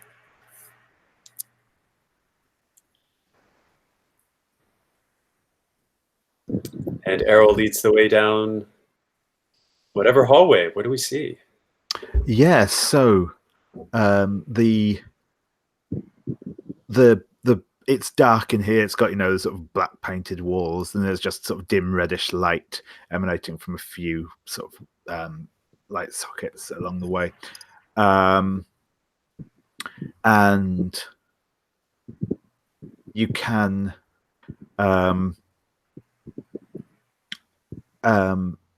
Elise, you can feel kind of just a prickling at the back of your neck, and just you can smell that metallic scent of gold in your nose as you enter There is, it's a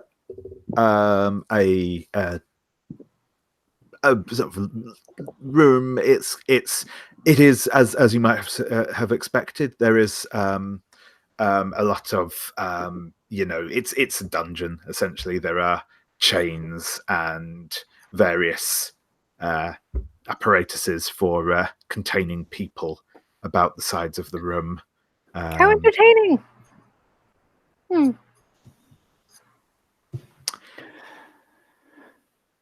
And as Link, you where's the access port?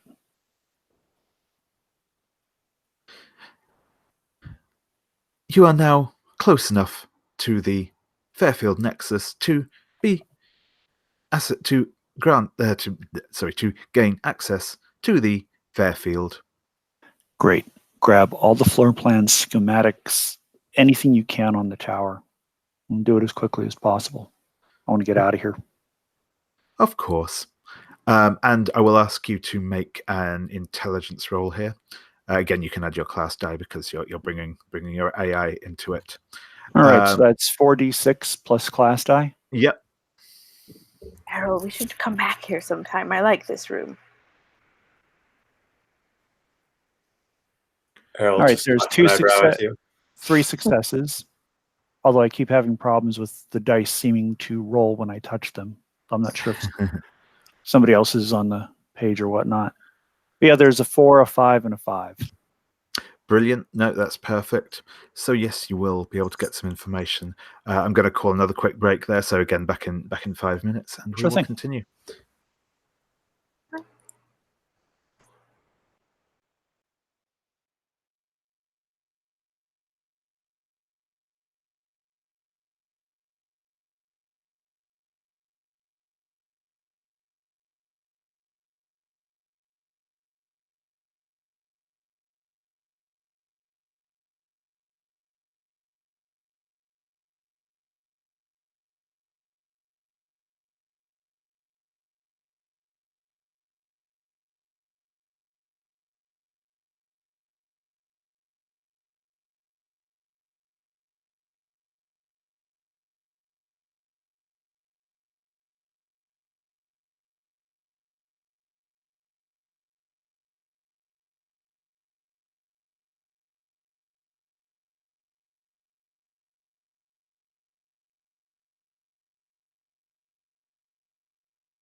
Cool. Right, I think everyone's back. So,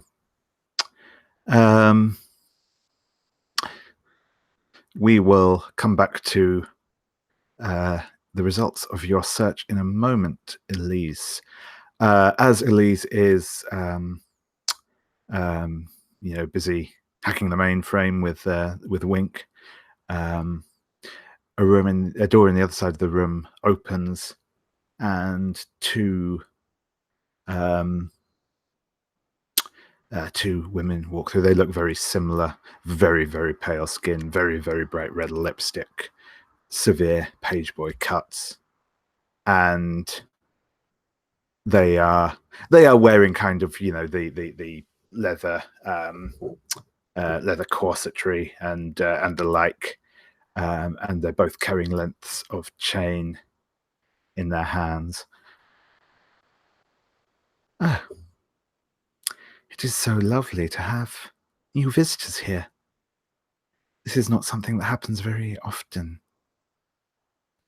I do hope that you will be joining us. And they smile in unison, revealing sharp fangs. And they both lock onto Errol and begin walking towards him. We will Who are allow you? This one is mine. Oh, well, sister, will you not let us play with him for a little while? We promise we won't return him too damaged. I've only just gotten him. I'm afraid I can't.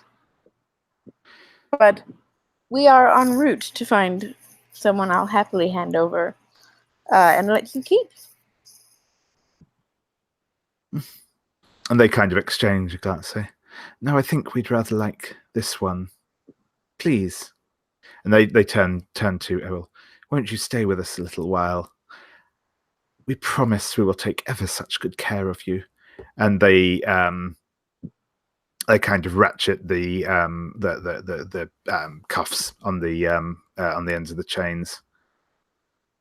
Won't you stay with us, my handsome one?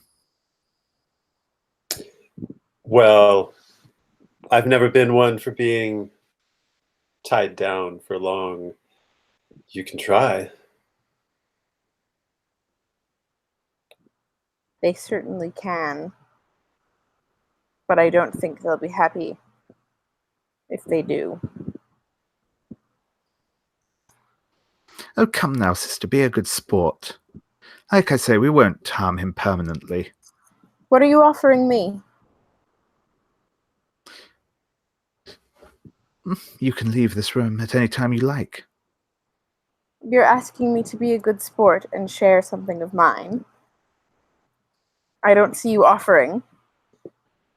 Oh, Sisters. believe me, that is not an offer we make many people.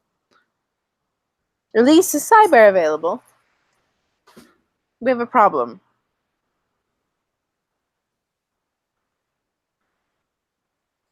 Elise. Yeah, I'm just... Hang on. I'm checking downloads right now. We're about to get eaten over here. And that kind of screeching dial-up modem noise is just kind of fading in and out of your range of hearing as you're fiddling away at the keyboard. Errol steps toward them and smiles and says, "We've come for Lord Valentine." Mm. Well, I wish you every luck if you intend to go against him. He is quite powerful. This is why we would rather have you stay with us a little while first. It would be a shame to see you wasted on him. Errol, you're much too good a warrior to be worried by these silly tales of nonsense, aren't you? No worries. Tell me, what is it that you fear of Lord Valentine? I've known him for quite a while, and frankly, he's always seemed quite harmless to me. Well, he is said to possess powerful magics.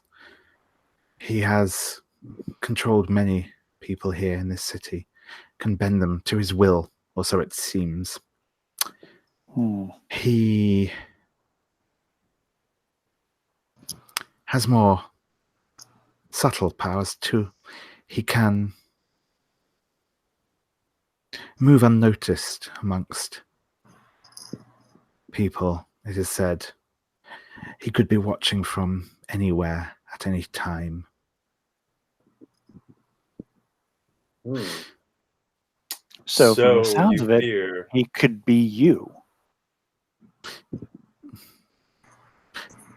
I certainly wouldn't put it past him, though I know myself and I know that I am me. Not for Yeah, long that's- if you keep eyeing my pet. It's one of the oldest what is logic it- problems in the book. What is it that Lord Valentine wants?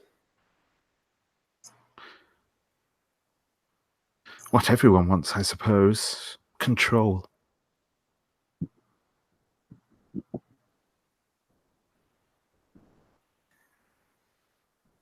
Link, is there any more information you're going to be able to pull out of this system?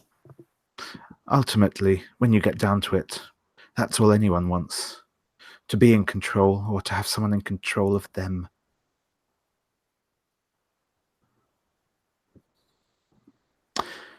And yes, Wink will say, I have located an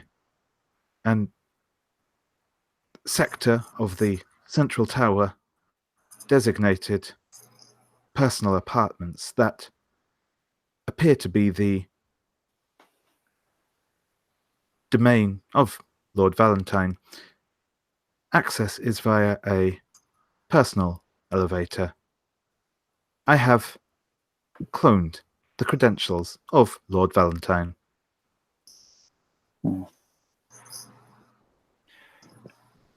Any other paths then?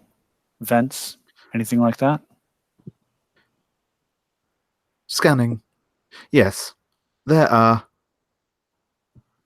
ventilation ducts throughout the tower which appear to be approximately large enough for human occupation. But not Cyber. Correct. I believe Cyber would be too large to enter via the ventilation ducts. Any hackable systems in the tower? There are closed-circuit surveillance systems and rudimentary defenses. Anything else? Climate control? Anything like that? Yes, the tower appears to be air-conditioned.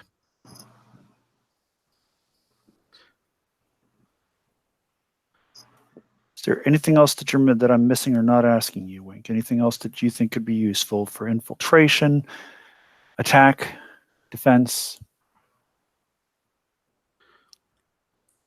There appear to be a number of the fallen in the tower. Ooh, that's useful.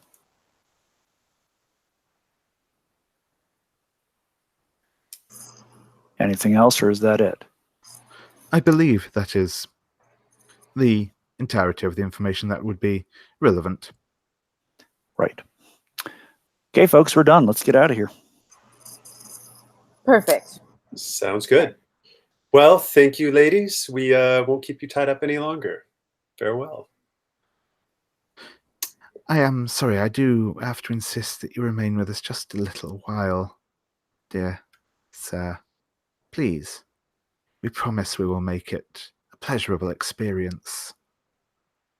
I'm going to step in front of Errol. I'm sorry. I don't think I've made myself clear. You cannot have him. If you insist on keeping someone here, you can keep me. There's nothing in this room that I don't know about. I'm prepared to be subjected to whatever is necessary. You will not have him. Do you understand? Well, I suppose you are not without charms yourself, if you are willing to offer yourself in, and she smiles, sacrifice. I suppose we could... At this point, Elise is going to spend 2 fair gold and activate 2 systems. Sure thing. I'm activating my stealth field and the energy blade. Perfect.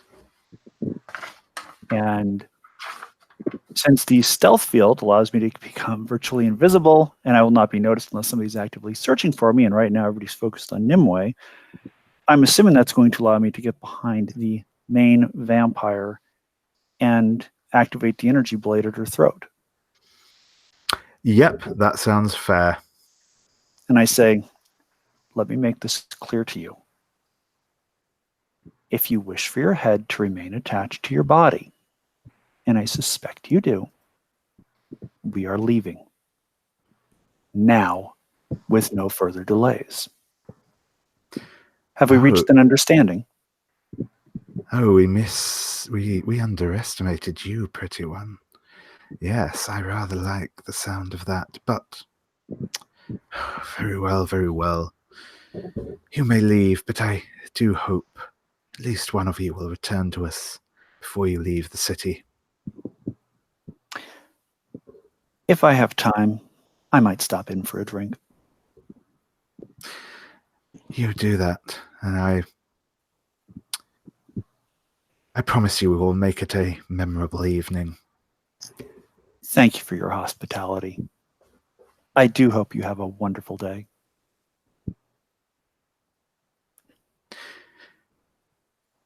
One day, perhaps, but for now, we shall have to enjoy the night. And I think discourteous of me. Please do. And at that, I think both of the vampiresses will dissolve into sort of pools of shadow and slip out underneath the door from which they entered.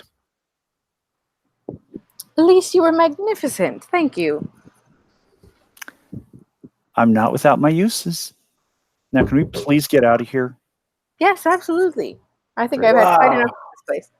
Elise, that was amazing. All right, I'm like really digging your cyberpunk thing now. That's awesome. Can I see that like glowing blade thing you got? What is that? Andrew, What? if I show you this energy blade, it's probably going through you, and I don't think Nimue would like that at this point. Hey! What? I don't know. For someone who's supposedly devoted, I didn't He seemed feel very awful eager to be tied up. last few minutes. Nimue, darling, I just like to play with fancy blades. He takes out his rapier and spins it around, and I had to offer to be the human sacrifice so that they wouldn't keep you here. Did you miss that? I mean, Baby, men, right? I know you can take care of yourself. Like, he's You always know just, so little. You know so little. You have no idea what I've been doing in the 4 years since you last saw me, do you? No, you have no idea. Because you haven't asked. You haven't taken a moment to actually find out why I disappeared for 4 years and no one knew where I was or heard a single thing. Yeah, like I've now saved your life multiple times, and even under the influence of sorcery, I cannot seem to keep your attention or interest. and don't forget, you saved him from ferrethood. That as well. Like, what, 3 times so far? darling. Errol steps up to you and puts his hand on your shoulder, and he says, "Darling, I'm sorry that I've ignored you up to now. I can tell that something's on your mind. What have you been doing the last 4 years?" No time now. No time to talk about it. Let's just continue. But remember, I can inspire many different feelings. The one that you're feeling now is pleasant, I imagine. I would hate to have to change it. Nimue, Nimue, I hate seeing you upset like this. You're the light of my life. What can I do to make you smile again? I suppose I shouldn't be so cross. Just stay close. And no more shenanigans. Oh, Unless baby, I know you like my shenanigans. And he you're gives you a kiss on the lips. I think you could do better. Do we have time? We will. Start planning to impress me right now. But let's get out of here first. Elise, lead the way, please. Sure thing. Cyber, take point. If anybody gets in your way, move them. You don't need to be subtle this time. Let's go.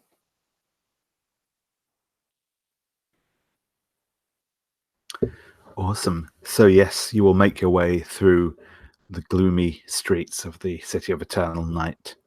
As I say, there's lots of sparking neon reflected in the damp cobblestones of the street as you make your way to the central tower, which is taller and grander and more gothic than all the other towers around.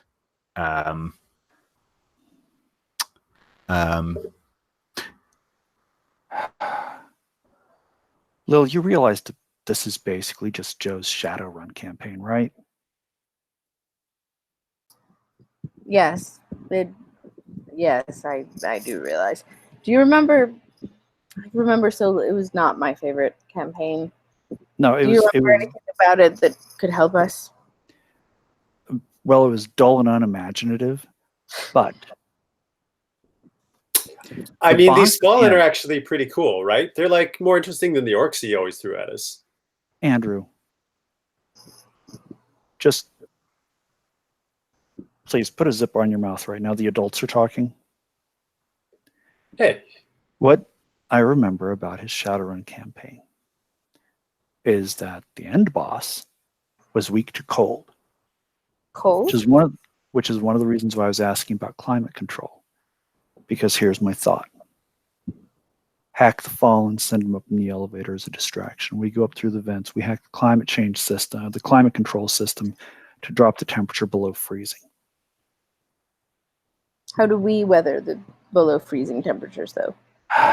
We're not going to be in there that long. And I mean, really, the only reason I'm concerned about Andrew weathering it is because of you.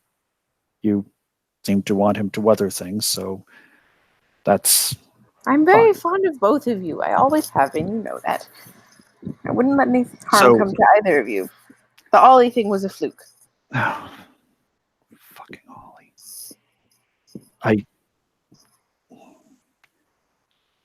We'll deal with that later.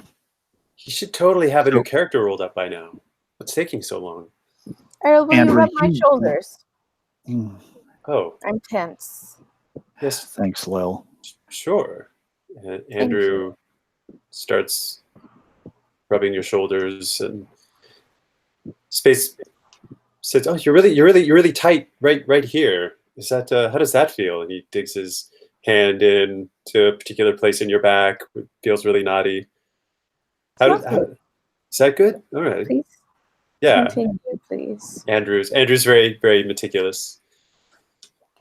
So, like I was saying, even with sub-zero temperatures, I mean, our clothes are going to offer some protection. I mean, back in the real world, we can usually manage somewhere in the neighborhood of 5 to 10 minutes exposed skin in sub-zero conditions without any long-lasting damage, without frostbite or anything like that. So it may take us a little bit longer, but, well, I guess I'm dressed for the occasion somewhat. I And don't feel we'll like just I'm have to be really quick dressed about it. for the occasion. You're not, so we'll have to be quick about it. But that's one of the reasons why we hack the Fallen in the tower and send them in first as a distraction. Between the cold and them, we can probably weaken him enough to address the issue. But what Will you and I, Cyber be heading up? Like via the elevator? Cyber is going to have to go up through the elevator because Cyber won't fit through the vents. But what we need to figure out is what we're doing. Are we going to try to stay here or are we going to go? I mean, I like it here, but it feels irresponsible to just never go back. I don't know if we need to go back immediately. I think Well- the plan should be to incapacitate Joe or Lord Valentine or whatever name he's come up with for himself. I cannot call him Lord Valentine. That's just too goddamn ridiculous. So Joe, to incapacitate Joe. And perhaps if we could take him prisoner, we can interrogate him. Unfortunately, that's not going to let us take his power. He's going to have that. Incapacitating him leaves that power in his hands. Incapacitation is not an option. I don't want to kill him. I'm not saying we have to kill him. I'm saying we have to figure out what we're doing so we have a plan going in. Well, But we can't stay here and let him remain in power. I don't think he's going to want to leave just like that. So Then I think, listen, I don't know what you've been through in the last 4 years. I mean, part of me doesn't want to know because I don't think it's been fun for you. You're my friend and I love you to death. And I'm kind of scared of what's happened. So here's what I can do. I know you don't want to kill Joe. no. If I it don't. comes down to it, I'll take that on. Are you It's sure? not something I want you to have on your hands, and frankly, I don't think Andrew's up to it. Are you up to it though? You're a good person, Edward. I'm a good person who's been put in a bad place by somebody who's really pissed me off. It's not that I want to, but I will. Well, let's get on about it then. He dragged us here and was willing to trap us here, to strand us here, so that he could have a little bit of power. Fuck that guy. I'll gut him like a pig that we're getting ready to barbecue. if needs must. Let's just get on with it then. All right. So, are we talking about staying here? Or are we going to try to reason with him and go home? What do you want?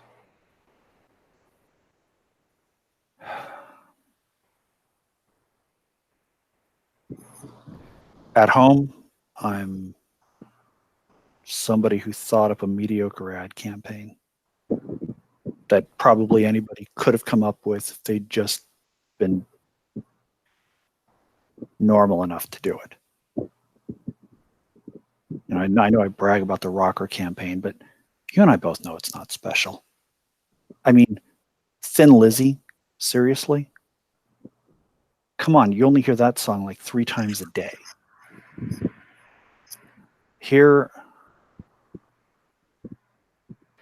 I can turn invisible and I've got a lightsaber and a Cyber. I mean, that is pretty badass. I mean, but you know look you at have the value as a person either way, right? It's not about what you've achieved or what fancy cyberpunk accoutrement you have managed to acquire in a mystical landscape out of the Arthurian legends. At home, I stay at work until 7 or 8 o'clock, and I get some takeout, just pick up some fish and chips on the way home. It's, damn near a bare apartment. There's a couch and a TV and a bed and not much else. I mean, I don't know what I have here, but it's better than going home and being lonely all the goddamn time. I understand that more than you might think. So we should probably ask Errol. Errol, my love. Yeah. Do you like it here? It's fun. I'm totally digging it, actually. If we could remain here. Yeah. You and I could be together and possibly rule the land. And maybe we could learn some sorcery. And you could... Here? Well... just something to think about. Suppose. I mean, I was really looking forward to the Norwich Football Club playing this weekend, but this is pretty cool. I mean, you have and you're amazing. I mean, you're just, what is it? You just glow. It's yeah, the way you wear that necklace, your clothing, something about your eyes, Lil. It's like I'm seeing you for the first time lately. I've been waiting a very long time for you to notice me, as you have now. I would hate to lose what we found here before we have a chance to thoroughly explore all the elements of our new relationship. So what do you say? I always start a football club here. It's true. I mean, this is a realm where nobody's even ever heard of football. You could create your own version of FIFA here. You could be the best player ever here. By default, you already are. She's got a point. I like the way you put that. Yeah. Yeah. Why I mean, how can we get back anyway though? I still, somebody said we all have to want to go back. We'd have to convince Joe, I think. And I don't think he's going to be very amenable to it, but I don't really want to go back. Here, you see me the way that you should have seen me so many years ago. If we go back, I'm just going to be, good old Lil, right? But here, we can be together, like we should have been all along. I can rule benevolently. You can rule at my side and play all the football you want. Well, when you put it like that, that does sound nice. As long as you're here, I We just can even I don't buy think this I could live dungeon. without you anymore. I feel like my life has no meaning without you, Lil. Nimue. You can call me Nimue. that. We know each other. Nimue, why are we even bothering with Joe? Let's just run off together right now. I mean, Because we Edward don't want to look over our shoulders. We want Elise to just be wants able to to. feed me to his bear. I'm not going to let That Elise. joke's feed you getting to the really, bear. really old, Elise. Elise, can you please not with the bear for a little bit? I haven't said anything about the bear for a little bit. I'm saying, can you continue? You've been very restrained, and I appreciate it. We need to take care of Joe because Joe will send things after us. And if we want to We'll always rule, be running. create football and everything else and not be like under siege, I'm afraid we're going to have to at least come to some sort of terms with him, if nothing else. You're right. He did send those fallen after us, and it sounds like he hangs out with more. It Mhm. does sound like that. So Well, those first ones Andrew- we cut down easily enough.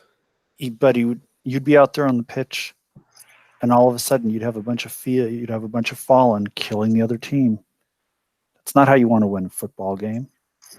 there's no glory or honor in that. All right. Let's go find Joe, and let's knock some heads off those fallen.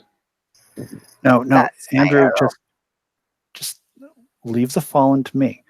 You hang back. We've got a plan in place. Plan. We may need- yeah. Trust me.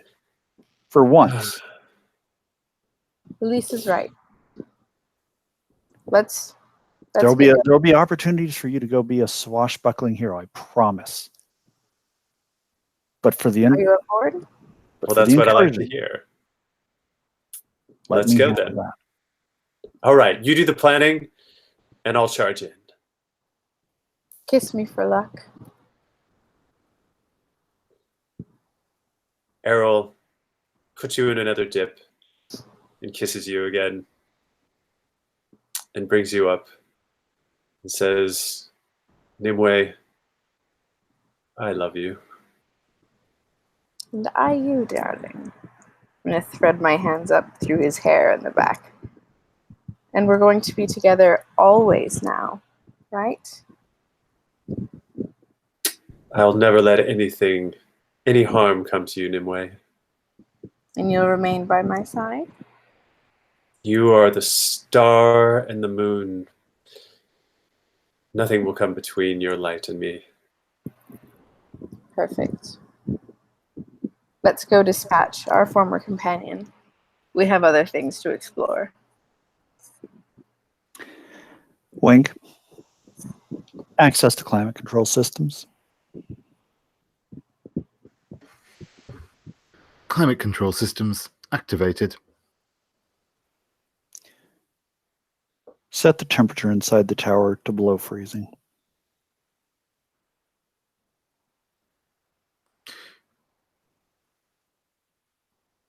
There are security parameters in place preventing such a dangerous level of cooling. What are the parameters and how do we bypass them? Streaming data on security parameters. So yeah, I will get you to roll another intelligence test here. The difficulty will be 2, so you need two successes basically to get it. Okay.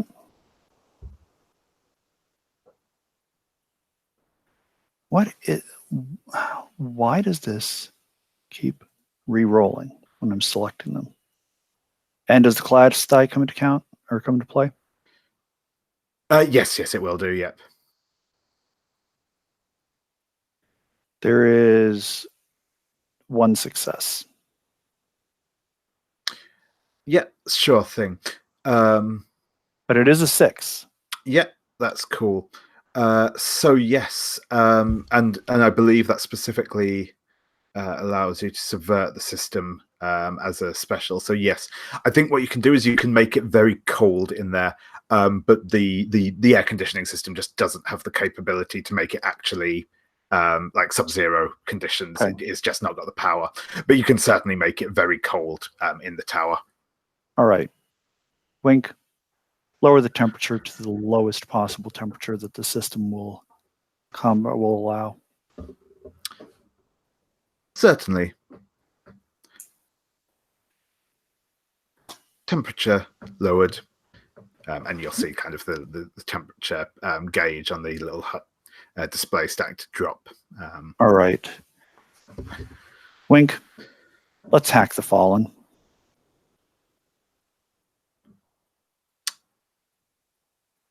Indeed. And so, yeah, this will be another check. The same again. Again, I think probably to get all of the Fallen in there probably will be probably difficulty 3. Actually, I'm going to say, but again, partial success will get you something. 3 5s. Nice. Okay, so what you will be able to do in that case is take control of the Fallen, and there is but basically between the Fallen you take control of, you will be able to wipe out all of the non-Fallen security in the tower, giving you a clear route through to Joe. All right. How many Fallen remain after that? That will probably essentially, consume them all, as it were. Whether they're destroyed or still sort of fighting pitched battles off against holdout pockets. Basically, so the Fallen are now disposed of. Yep, that's correct. Yep. Wink, access the defense matrix.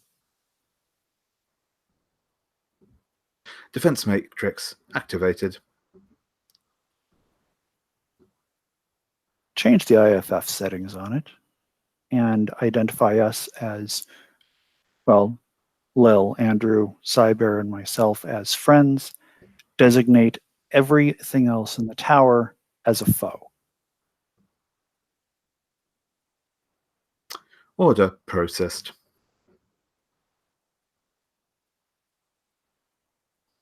Wink, access to surveillance systems. I want a view of the throne room. Yeah, and you will get a view of the big vaulted room with windows on all sides. There's like a big desk in the middle, some chairs and other furniture around. There only appears currently to be one occupant of the room, sat on a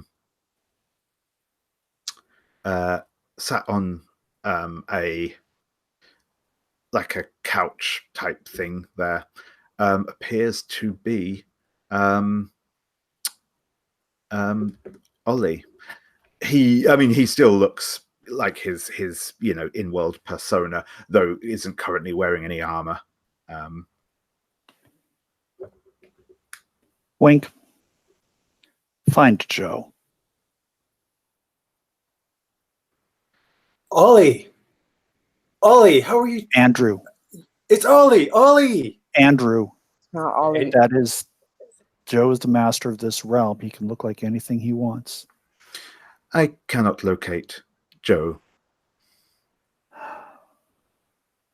Andrew steps over toward the figure that looks like Ollie. Errol.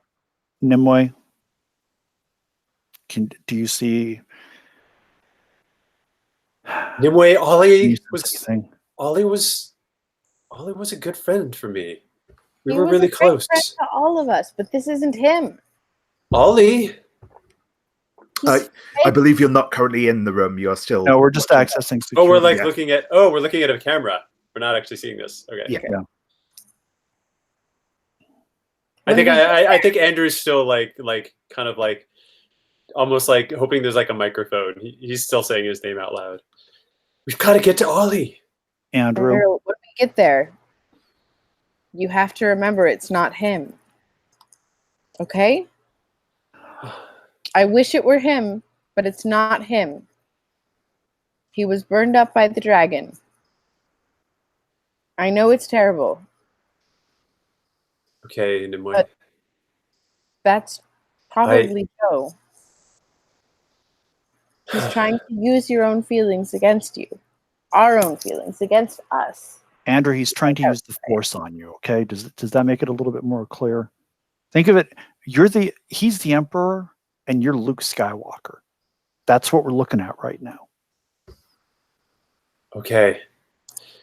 All right, fine. Now, So what's the plan? here's where you get to go be a big damn hero. We're going to send you through the vents to drop in on Joe. Just like the swashbucklers that you love. I mean, this is your big action moment where you get to run in and you get to do something ridiculously awesome. Oh, I can put all those bonuses to play. Yeah, exactly. This is what I was saving for you. This is, Andrew, I was doing everything I could to create this moment right here for you, where you get to go be the hero. Awesome. See, Yeah. I'm always looking out for you. You always were a good tactician. We were a good team that way. You know, We I could would max out, have the power build, and you always knew how to like take the most advantage of the situation. That was you always were good at that, Edward. There Yeah. was a reason why you let me use the rulers when you were playing Warhammer. Well, I mean, I was pretty good at doing it by eye, but yeah.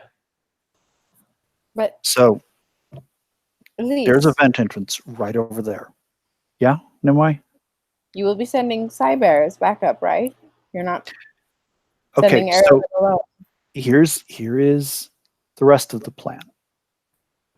I was going to suggest that you and Cyber go up in the elevator as a distraction to talk to Joe, while Okay. Andrew goes through the vents and then drops down.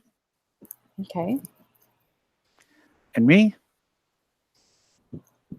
well, I'm the backup plan. I'm gonna go do my thing. You guys stick to that plan. It's all gonna work out. I promise. I'll have Okay. everything cleaned up by the time you get there. I'm sure you will, Andrew. You always did. And I Okay. wink and activate the stealth field and vanish. I suppose Cyber and I should head to the elevator.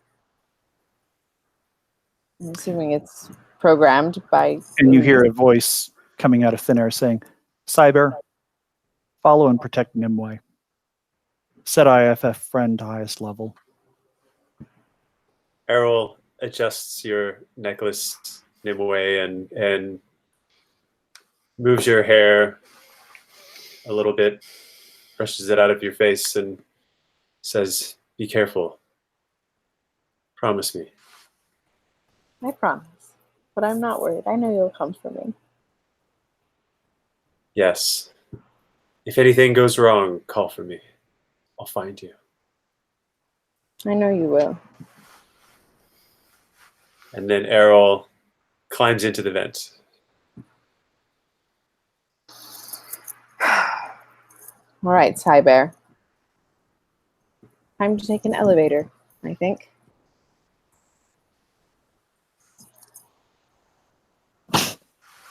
Yeah. So yeah, you will ride up. The lift is fast. It's one of those, direct, personal, straight to penthouse style ones. As Errol makes his way up through the ventilation system. It's classic metal box style, kind of like Die Hard. as you make your way through.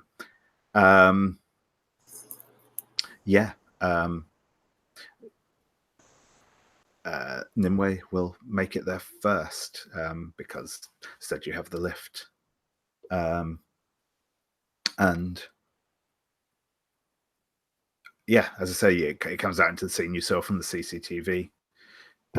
Ollie is still sat there on the couch and turns as the lift pings and the door slides open. Really, Joe? Have you no shame?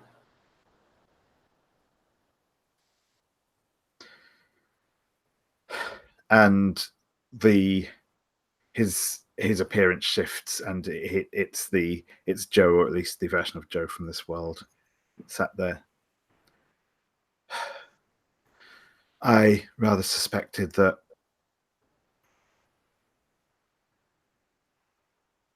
Andrew would make it here first. He was always the more impulsive one. He's been tempered slightly. Yes, I wanted to have a word with him about that. I don't think I would like you to do that.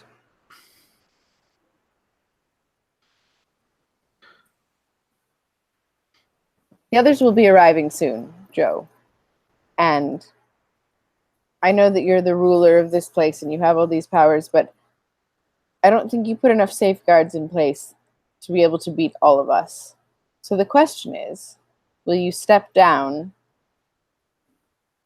peacefully, or do we have to take things a little further?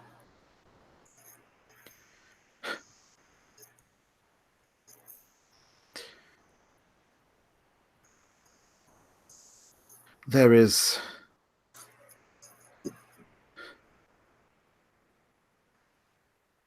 It wasn't supposed to go like this. How was it supposed to go, Joe? The whole tricking us into going into your fantasy realm and presumably stranding us here forever? As it happens, we kind of like it, but you might have mentioned. But yeah, how was that supposed to go? Tell me. I just enlighten me. Wanted everyone back together again. Okay? That's all I wanted. Did you consider just saying so?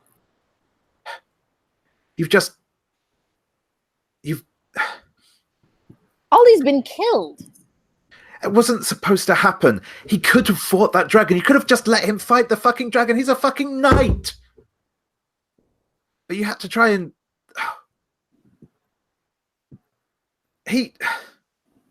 I just wanted it to be fun and like the old times. Before you all just started ignoring me, and I know I was never anyone's favourite, but you were my best friend, Lil, and you just disappeared. No. You were my best friend too. But you didn't seem to pay any mind to where I went. It was hard, okay, and maybe I should have been better too, but I just wanted everyone back together again. Okay? Sorry. I mean, I don't think I can really say okay now that Ollie's dead and our other friends are coming here, I think, to kill you. And if you can convince me in the remaining time that if they don't kill you, you will leave us in peace. And we won't have to be looking over our shoulders for Fallen and more dragons and things. Maybe I can stay their hands, but you have not been so trustworthy. Of course I will. Look, I don't... There's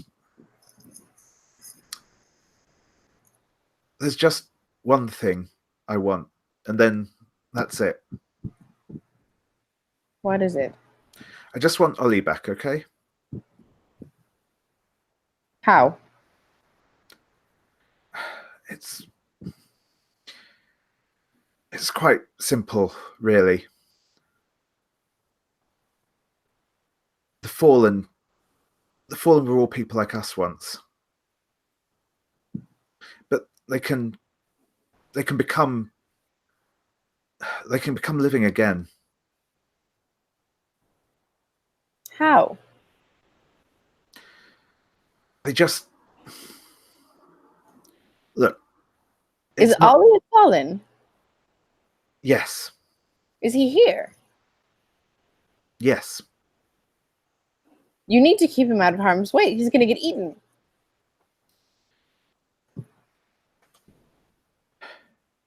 Where is he? Safe for the moment. Why haven't you already turned him back? Because I needed someone here, someone whose place he could take.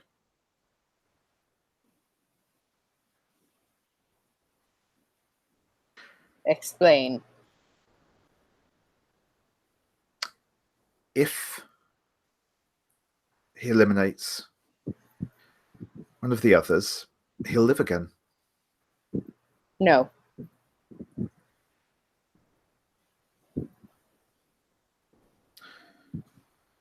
You will not allow anything to happen to either Andrew or Edward. Not after you're the one who brought us all here. Well, you're the one who got Ollie killed, aren't you? That was your fault. No, I'm pretty sure it was your fault for bringing us into a fantasy realm, giving us no instructions, and having a dragon burst out at us. I did what I had to do to try to protect the team. It's not like you gave me an instruction manual, like how to control the dragon. There weren't any dragons with Nimue's story. You know, you've mixed up. The canon is all wrong. So don't pin this on me. And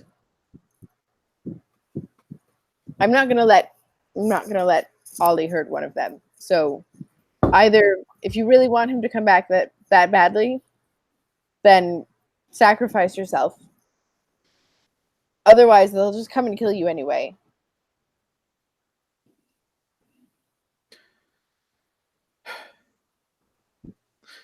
It doesn't.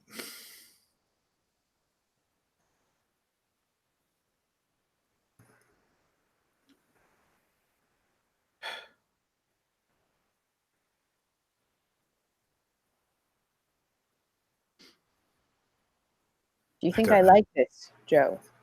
Do you think this is what I want? Do you think I want my oldest friend to be an enemy? You've put us in this position.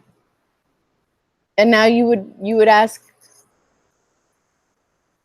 we already have been processing the loss of Ollie. Now you want to lose someone else to bring him back? As if that even, I don't even know if I believe you. What have you done, Joe?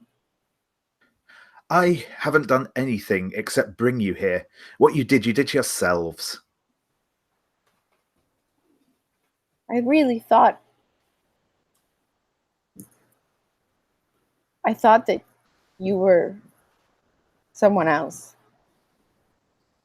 Maybe there's a reason I left all those years that's bigger than what I even thought. Maybe on some level I knew.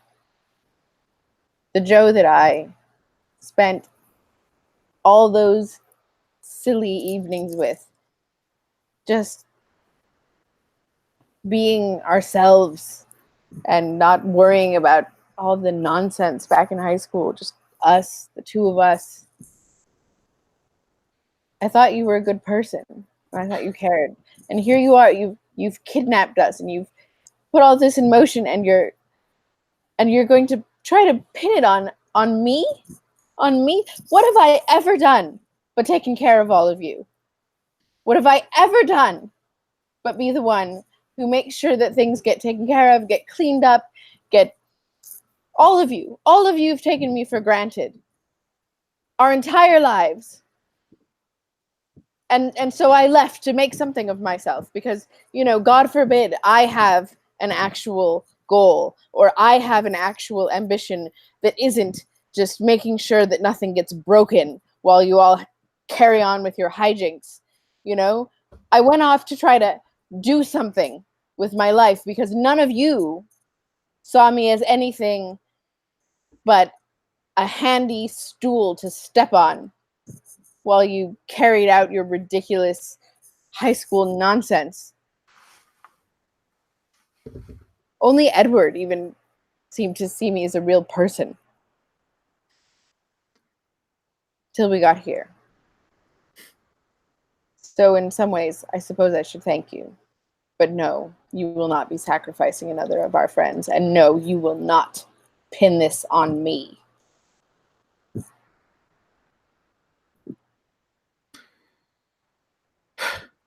Well,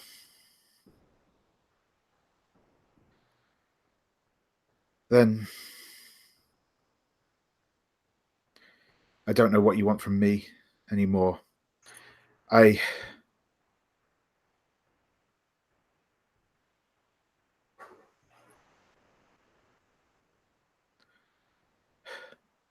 didn't want it to go like this. I didn't even think it would work. Did you even think, Joe? At all? Did you even really think?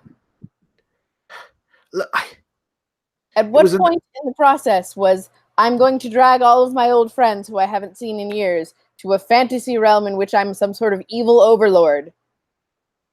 Did you not stop to think maybe they won't like it? I didn't even think it would work. It's ridiculous. The whole thing is ridiculous. Yes, it is. And we could have gotten here and you could have come to that bit of Avalon and you could have said, like, holy shit, guys, I didn't mean to drag you into a fucking game. I didn't think it would work. Let's all go home. And we could have gone home. But no, you took off. You sent Merlin and the dragon and whatever else. And we just did our best. Andrew almost ended up a ferret. Like, I had to. You have stayed here in the tower, knowing we were out there. Your friends that you wanted to bring together, you knew we were there. Where were you? We needed you. Ollie needed you. Don't talk to me about resurrecting Ollie. We needed you because of where you put us, and you stayed literally in your tower. I couldn't stop it once it happened with the dragon. I didn't think that was going to happen. I don't control things here. Not like that. Not directly. I can't look at you. I can't even look at you anymore.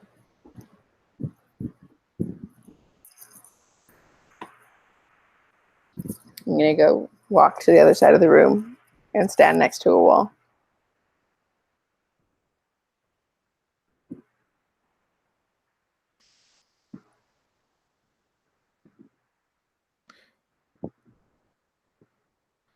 I'm sorry, Lil.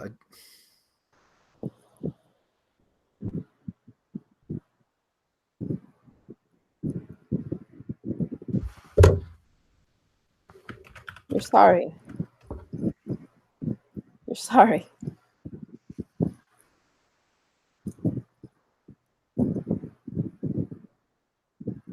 It's a start, I guess. But it's not a big one.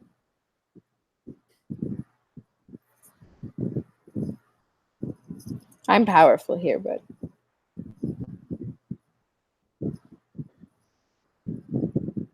I don't know who you are anymore.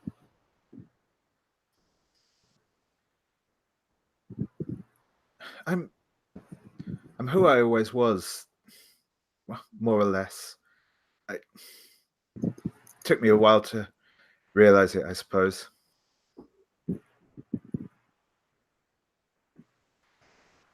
I'm sorry, Joe. I don't think I can help you. Not this time.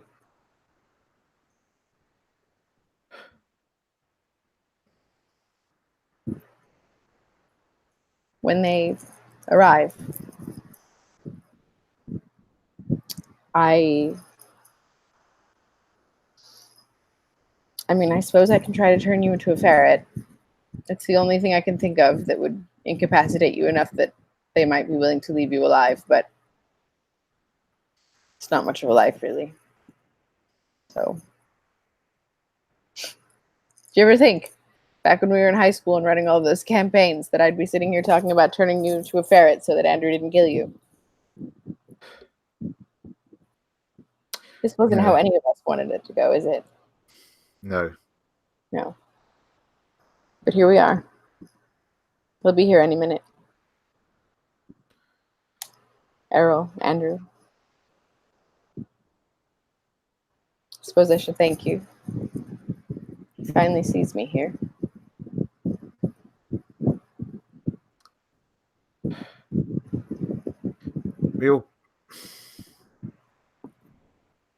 That was the idea, we could be here and we could be who we wanted to be, Well, Andrew isn't being who he wants to be. He's being who I want him to be.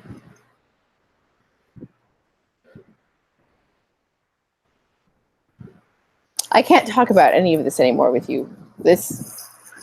I can't. Errol,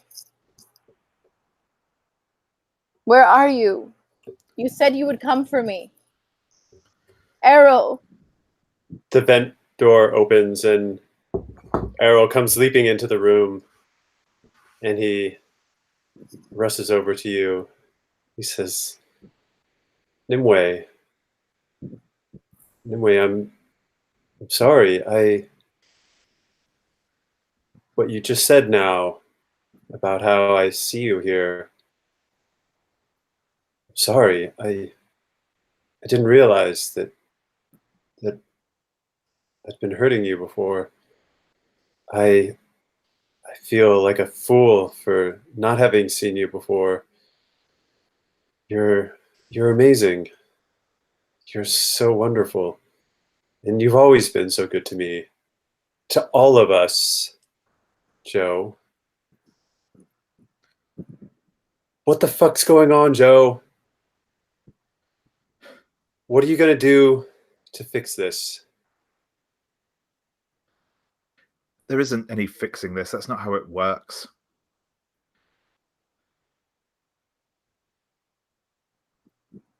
Nimue just starts weeping.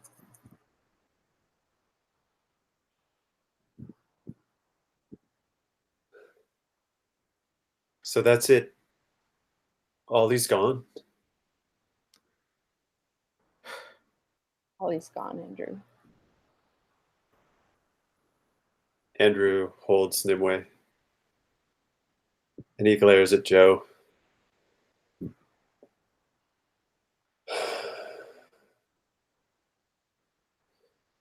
Well, you're not going to cause any more trouble, Lord Valentine. Wait. This isn't right. Errol. Yes? Will you kiss me like it's the last time you may ever do so? Is it? I don't know. I hope not. But can you just kiss me? Please. Errol leans in and kisses you tenderly with his hand on the back of your neck. And I look into Errol's eyes and put one hand on the side of his face. And I release him from the hold I've had. I don't want you to see me only because I make you see me.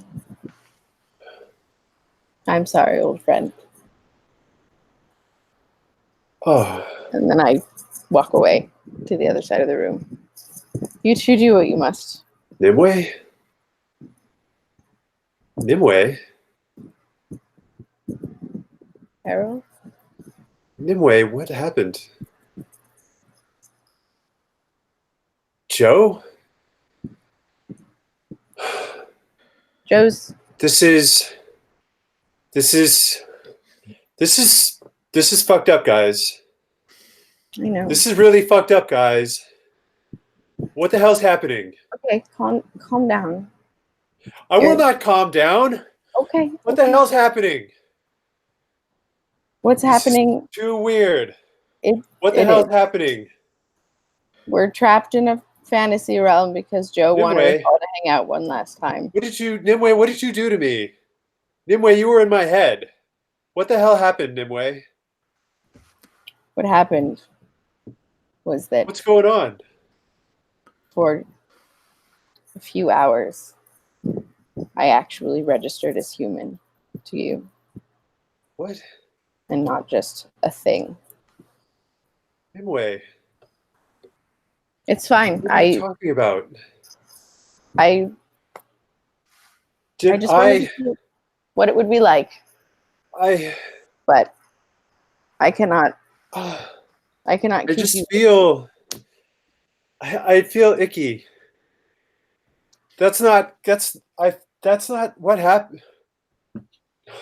That's why Errol looks at it wasn't Nimue right. I'm and sorry. backs up. Nimue, that was creepy. Nimue, what did you do? You did that dragon shit on me. Was I your fucking dragon, Nimue? Did you do the dragon shit on me? What did I do? Did I hurt somebody like that dragon did? Is the dragon next? Are you going to bring the dragon back? What's next, Nimue? Who's next? Did you lose? Are you done with me? Are you just going to ask me to fly far away? Are you going to threaten me not to come back? What's next, Nimue? What's next is that I'm going to bring Ollie back. What are you talking about? We can do that? We can bring Ollie back? Joe? If he kills someone, he can come back. Who?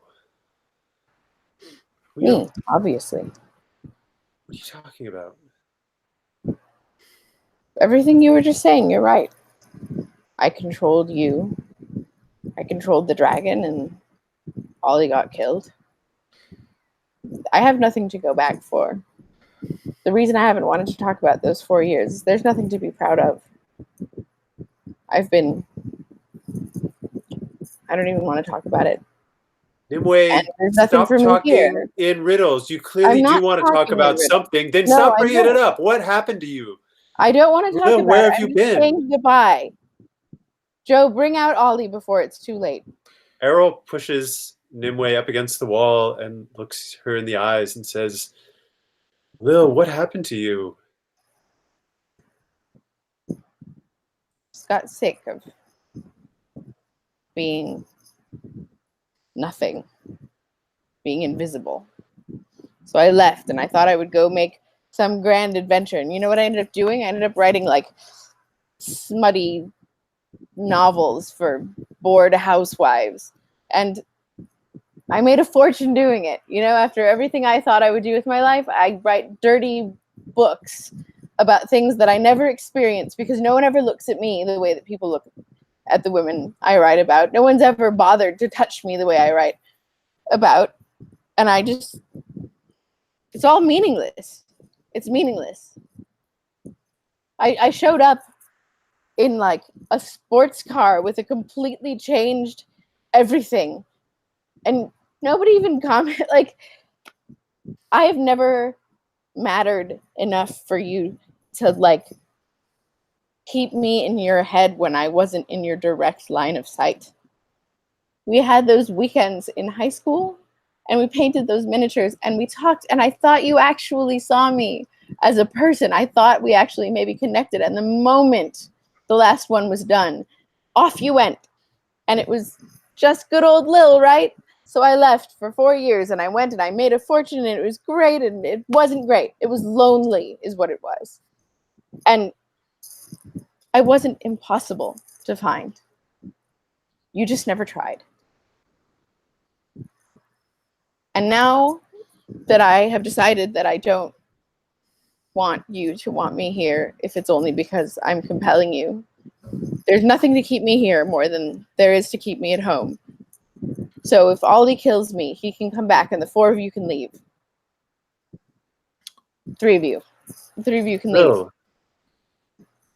Lil, I'm sorry.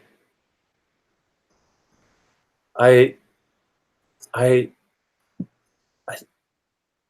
I, I, I didn't. I'm sorry. I didn't think. I didn't know it mattered so much to you. I I always thought of you when I played with those miniatures.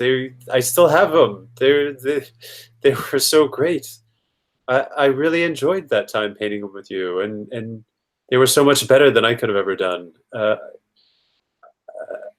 I Lil, you were always like the coolest girl. You were like always hanging out with us and playing games and coming up with the Pendragon stuff. You always knew the rules better than I did, which amazed me because I'm always trying to get the rules to work, and you knew all the legends. I mean, Lil, you're amazing.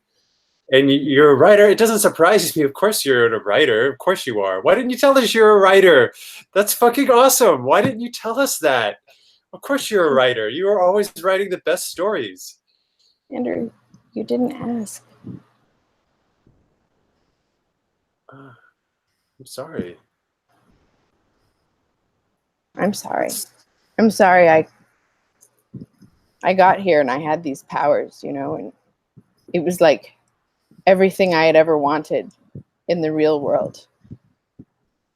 Like, I could make people see me. I could make people be interested in what I was doing, make people realize that I was capable of things, and I got carried away and I swept you into it. And I'm sorry. I just wanted someone to look at me the way that you did and to kiss me the way that you did. But it wasn't right. And so I'm telling Joe, I'm the sacrifice and you all go home. Okay? No. Joe, This is my mess to fix. No, you were right. I'm the one who called the dragon down and got Ollie killed. And I'm the one who controlled Andrew. I let the power go to my head instantly. It corrupted me instantly. I don't want to be that. I don't want to be anything. I'll go back to being nothing, and all of you will be better off. Go home. Make lives for yourselves that are meaningful. Lil, you're going back with us.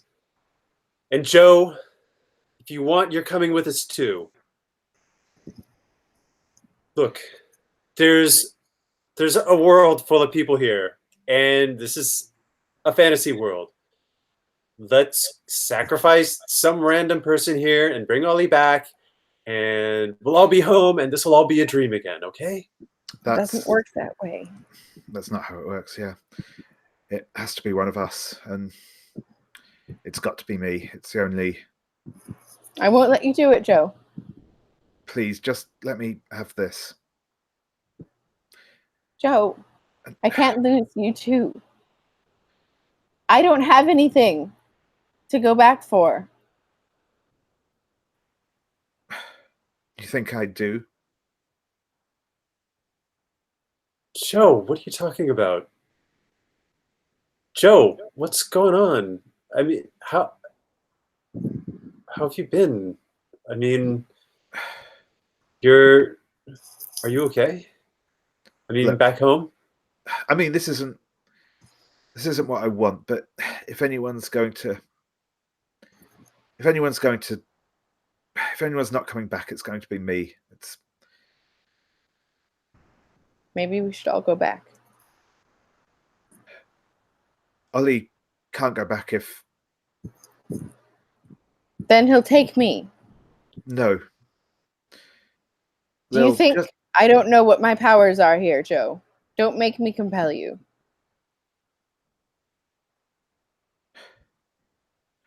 I want... My job has always been to take care of you boys. Do you really think I would let one of you die if I had a way to stop it? Even if Ollie came back now, I'd always know that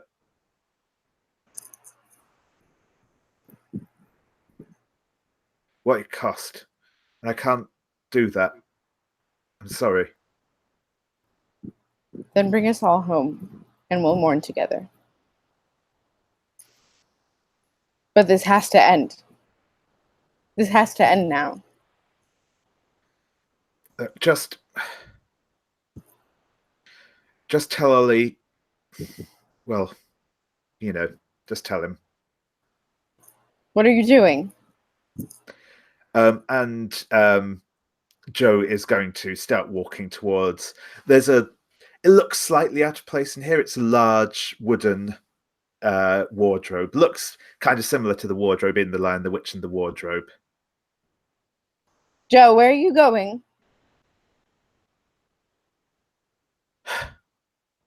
Just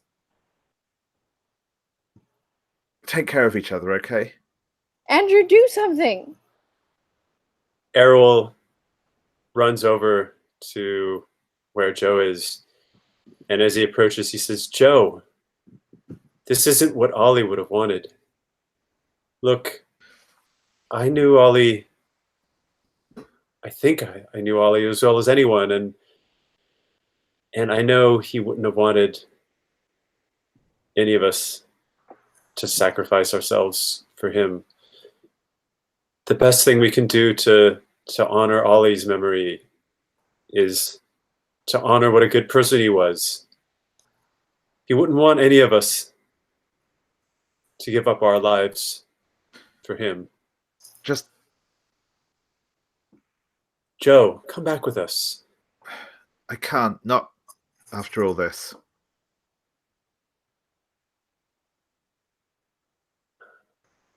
I'm not letting you die. Do I have any sort of weapon? Can't remember.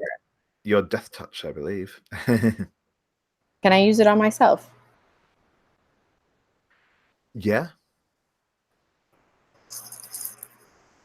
Joe, you know, the only weapon I have here is always just a touch away.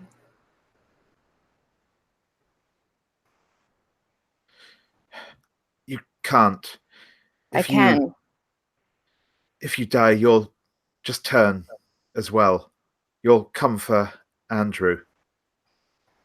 You won't want to, but you'll do it. That's what it does to you. And he'll stop me. I have faith in him.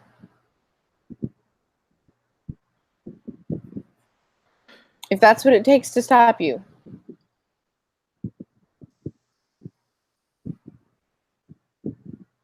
You can watch him kill me over and over again. Both of you, just stop this, okay? Look, let's just all go back, all right? Look, Ollie's gone, but Ollie wouldn't want to come back and sacrifice one of you either, right? You think it would be any easier for Ollie if he made it back and thought there was this trade? Let's just look, what's done is done, okay? Come on, sometimes you just like roll a one and you gotta laugh it off and roll up a new character and keep on going, okay? Come on, guys. You don't have to tell him. He won't know if you don't tell him. You really think he won't notice if you're gone, Joe? He won't know it was him. He won't know it was... He'll ask, do you expect us to lie for you now as well? I will not lie for you. Please, just let me have this. Why? You wanted us all to be together so badly. Why are you so eager to leave now? Because I didn't want it to cost this. Best laid plans. Surely you remember that from our old campaign days as well. Unfortunately, sometimes when you play to find out, you don't get the ending you wanted.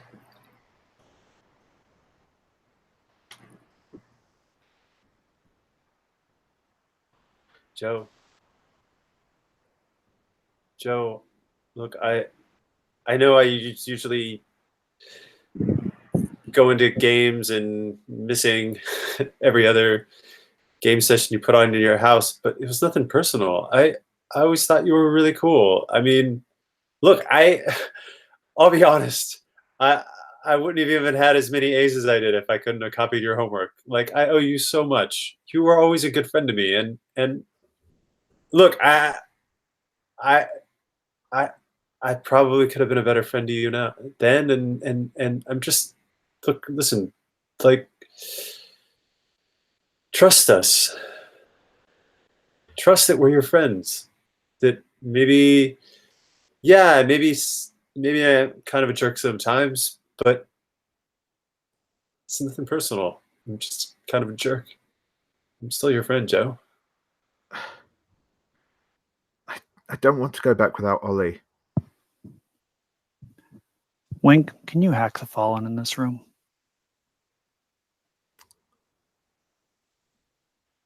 The fallen in this room seem to be protected by some form of magical interference. Will my sword cut through that magical interference? Yes, the focus appears to be wooden in nature.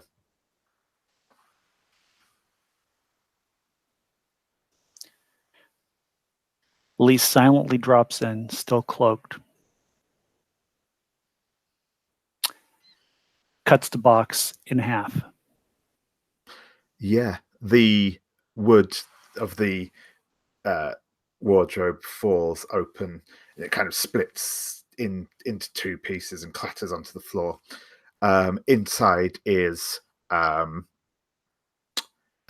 figure of Ollie in his form as the Revenant, in the big full face concealing armor, though it's now covered in scorch marks, and there is just like that flickering underneath the faceplate, like a TV seen through like a just through a window from outside on a dark night, just that kind of glowing flicker, and again that sound of like modem dial-up screeching, as it's that sort of thing where when the box opens, there's that moment where it's just stood there immobile, like completely immobile in a very unnatural looking way. But as soon as the box, as soon as the wardrobe opens, it starts, the faceplate starts moving as it starts tracking the movement in the room. And Wink, can you hack the fallen now?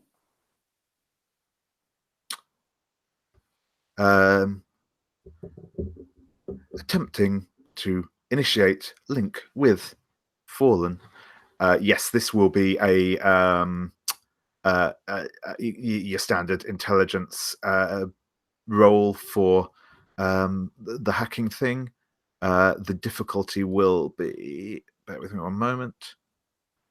It will be the willpower of Ollie, which I will just check.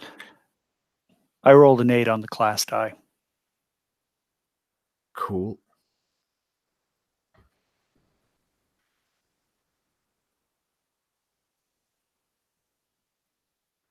Yeah, so on for that one, that's just a regular success. Well, so it's a special. But yeah, so if you roll, what's the rest of your dice pool?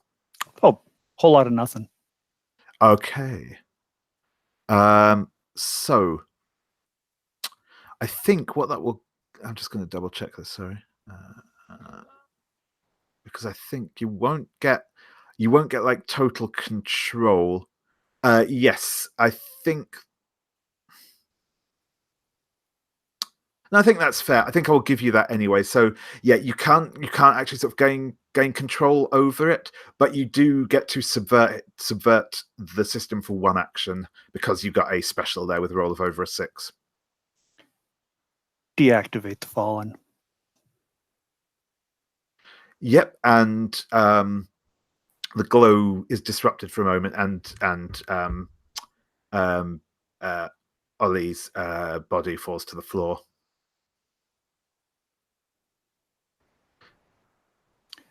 Fuck this shit. Let's get out of here and be miserable.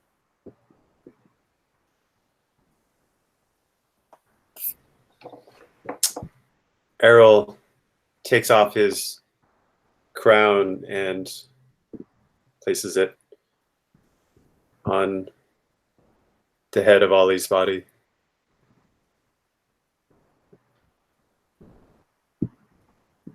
Nimue kneels by the body and says a quiet prayer that she read in a book about priestesses of Avalon for peace for the fallen.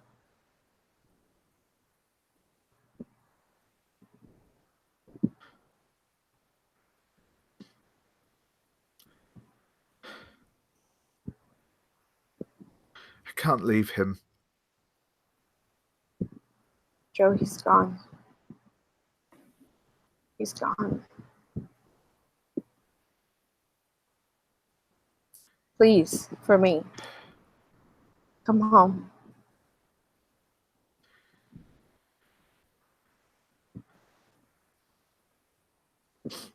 Okay, I suppose. Let's just get out of here.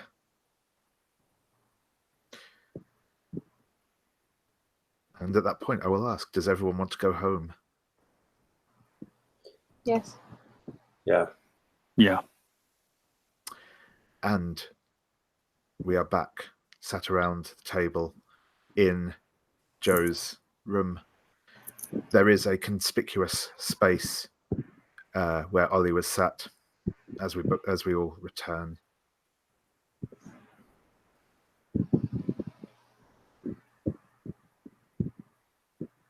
Joe, just go, please.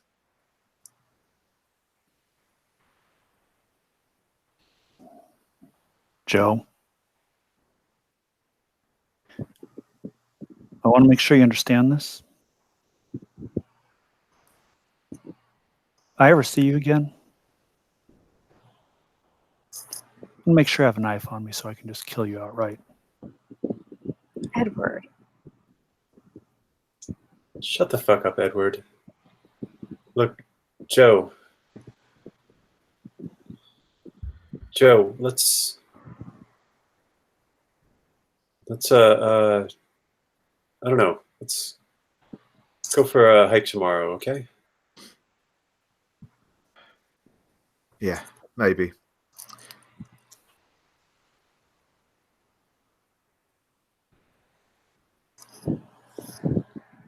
I should go. Lil, I don't think you've all seen the best of me lately. I think it's probably time for another 4 years away, eh? Friends? Maybe next time. Lil, Um,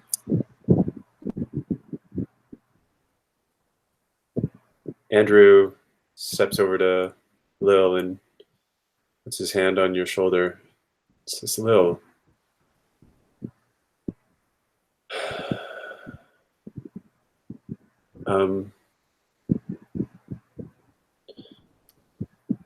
no, let's I don't know. Let's talk, okay? you sure you want to talk to me after what I did to you? Yeah, I do. I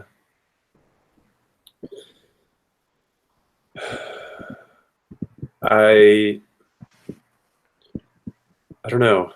I mean, not many people knew Ollie the way you and I did, and look, we have a lot in common. I mean,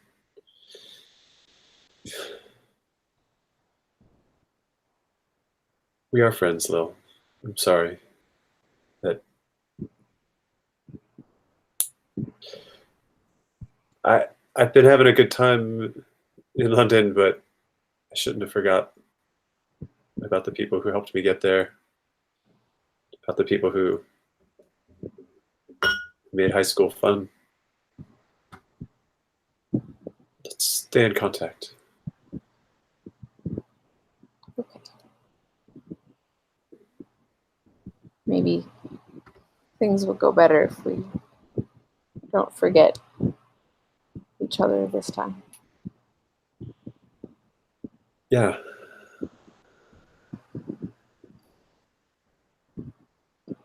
Edward.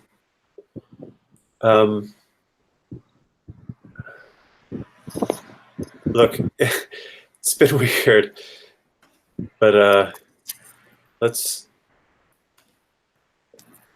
I don't know, man. Let's talk it out. I don't know what's up between you and I, but let's talk it out, okay? What's up between you and I? Dude, she never wanted me.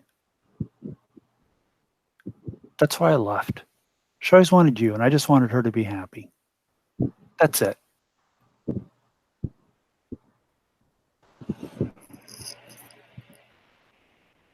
And you were just a fucking douchebag about all of it. I mean, I'm oblivious to things, but god damn, I mean, she all but put a flashing neon sign over her head saying, Andrew, I fucking love you, and you missed it every single time, and you just swanned off to London.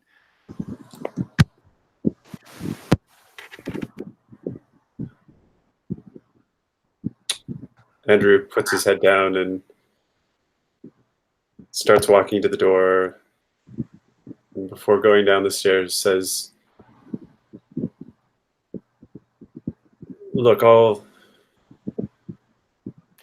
Don't make Sorry. any promises you are not going to keep.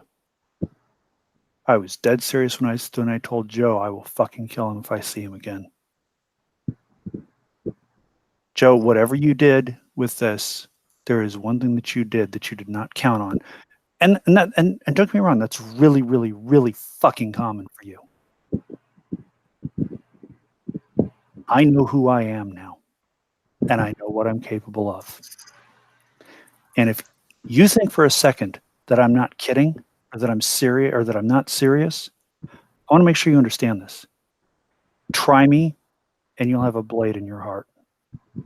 Andrew, don't you dare fucking promise Lil anything at all that you are not going to follow through on. Lil, I love you. I want you to be happy. Edward, I love you too. You've been... No, Lil. I'm going to leave. Odds are pretty good none of you are going to see me again. This whole rocker thing, I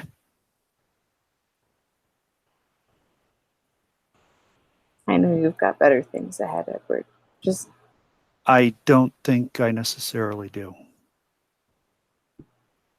Well, this kind of showed me who I am and what I'm capable of and what skills I can leverage. And I'm going to go see what I can do about making the best of that. Good. You should. But don't leave me out of the loop, okay?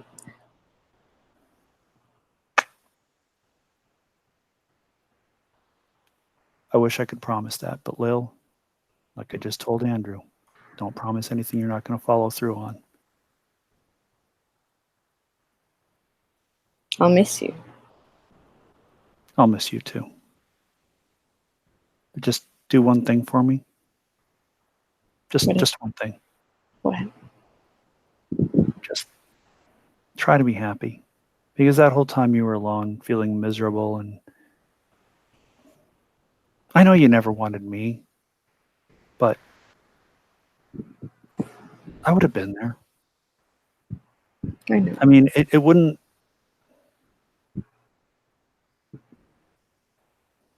it wouldn't have been what you wanted, and it wouldn't have been what you needed. And it probably would have hurt both of us more. Because there would have just been that knowledge there that it wasn't what you wanted or needed. And I was just there. Be happy, please. Try. I will, but you know that friendship is important. It's the fact that I feel however I feel doesn't mean that your presence in my life isn't a factor in my happiness. Yeah. That whole adventure, you, I don't know if you saw yourself in that world, but I saw you. I did. And that's why I need to go. Remember, Lil, our initial plan was to let you take over, and I was going to go wander. I I know. told you to come back whenever you needed me.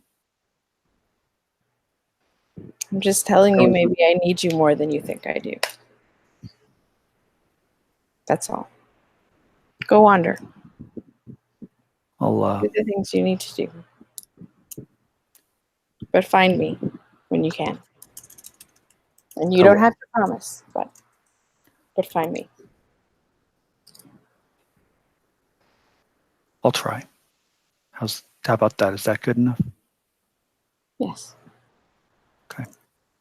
Everything. It's always been good enough, Edward. Okay. I love you, Lil. Joe, Andrew, pray whatever the gods you believe in that you see me before I see you, because that'll at least give you a head start to start running. And I walk down the stairs and leave.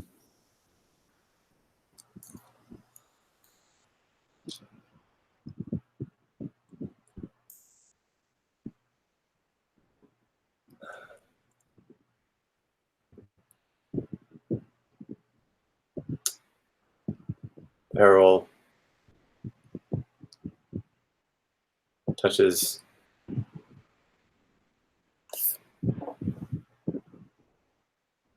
Lil on the shoulder one more time and says, are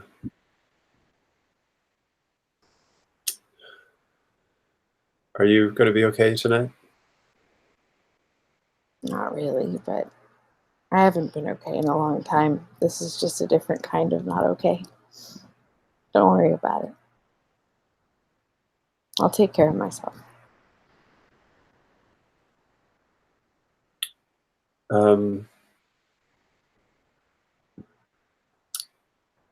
Look, there's a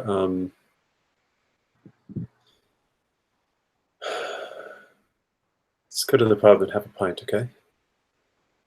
Will you do that with me? Yeah, we could do that, I think.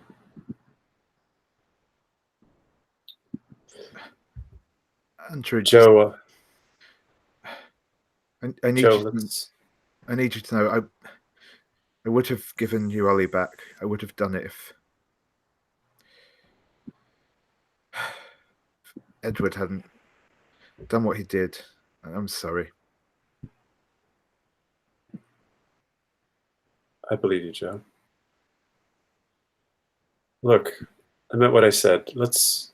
I'll stop by at lunch tomorrow and we'll go for a walk and just, I don't know, we'll go take a walk around the lake, okay? Yeah, sure. Be good to yourself tonight, okay? And Andrew turns and walks down the stairs. I'll be right there, Andrew. Joe, before I go, I didn't think you would care when I left. I'm sorry. I didn't think any of you would even notice, really. I'm so sorry that I hurt you. It's okay. doesn't matter anymore. Matters to me, Joe. Don't let it. We've been friends for too long for you to think I could have any of you boys hurting and not care now. Come on. This is Lil we're talking about. I know. I'm gonna go. Will you give me a hug before I leave? Sure.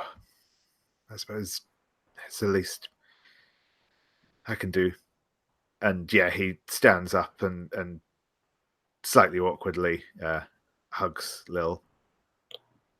And Lil just throws her arms around him and buries her head in his shoulder and cries for like just a minute.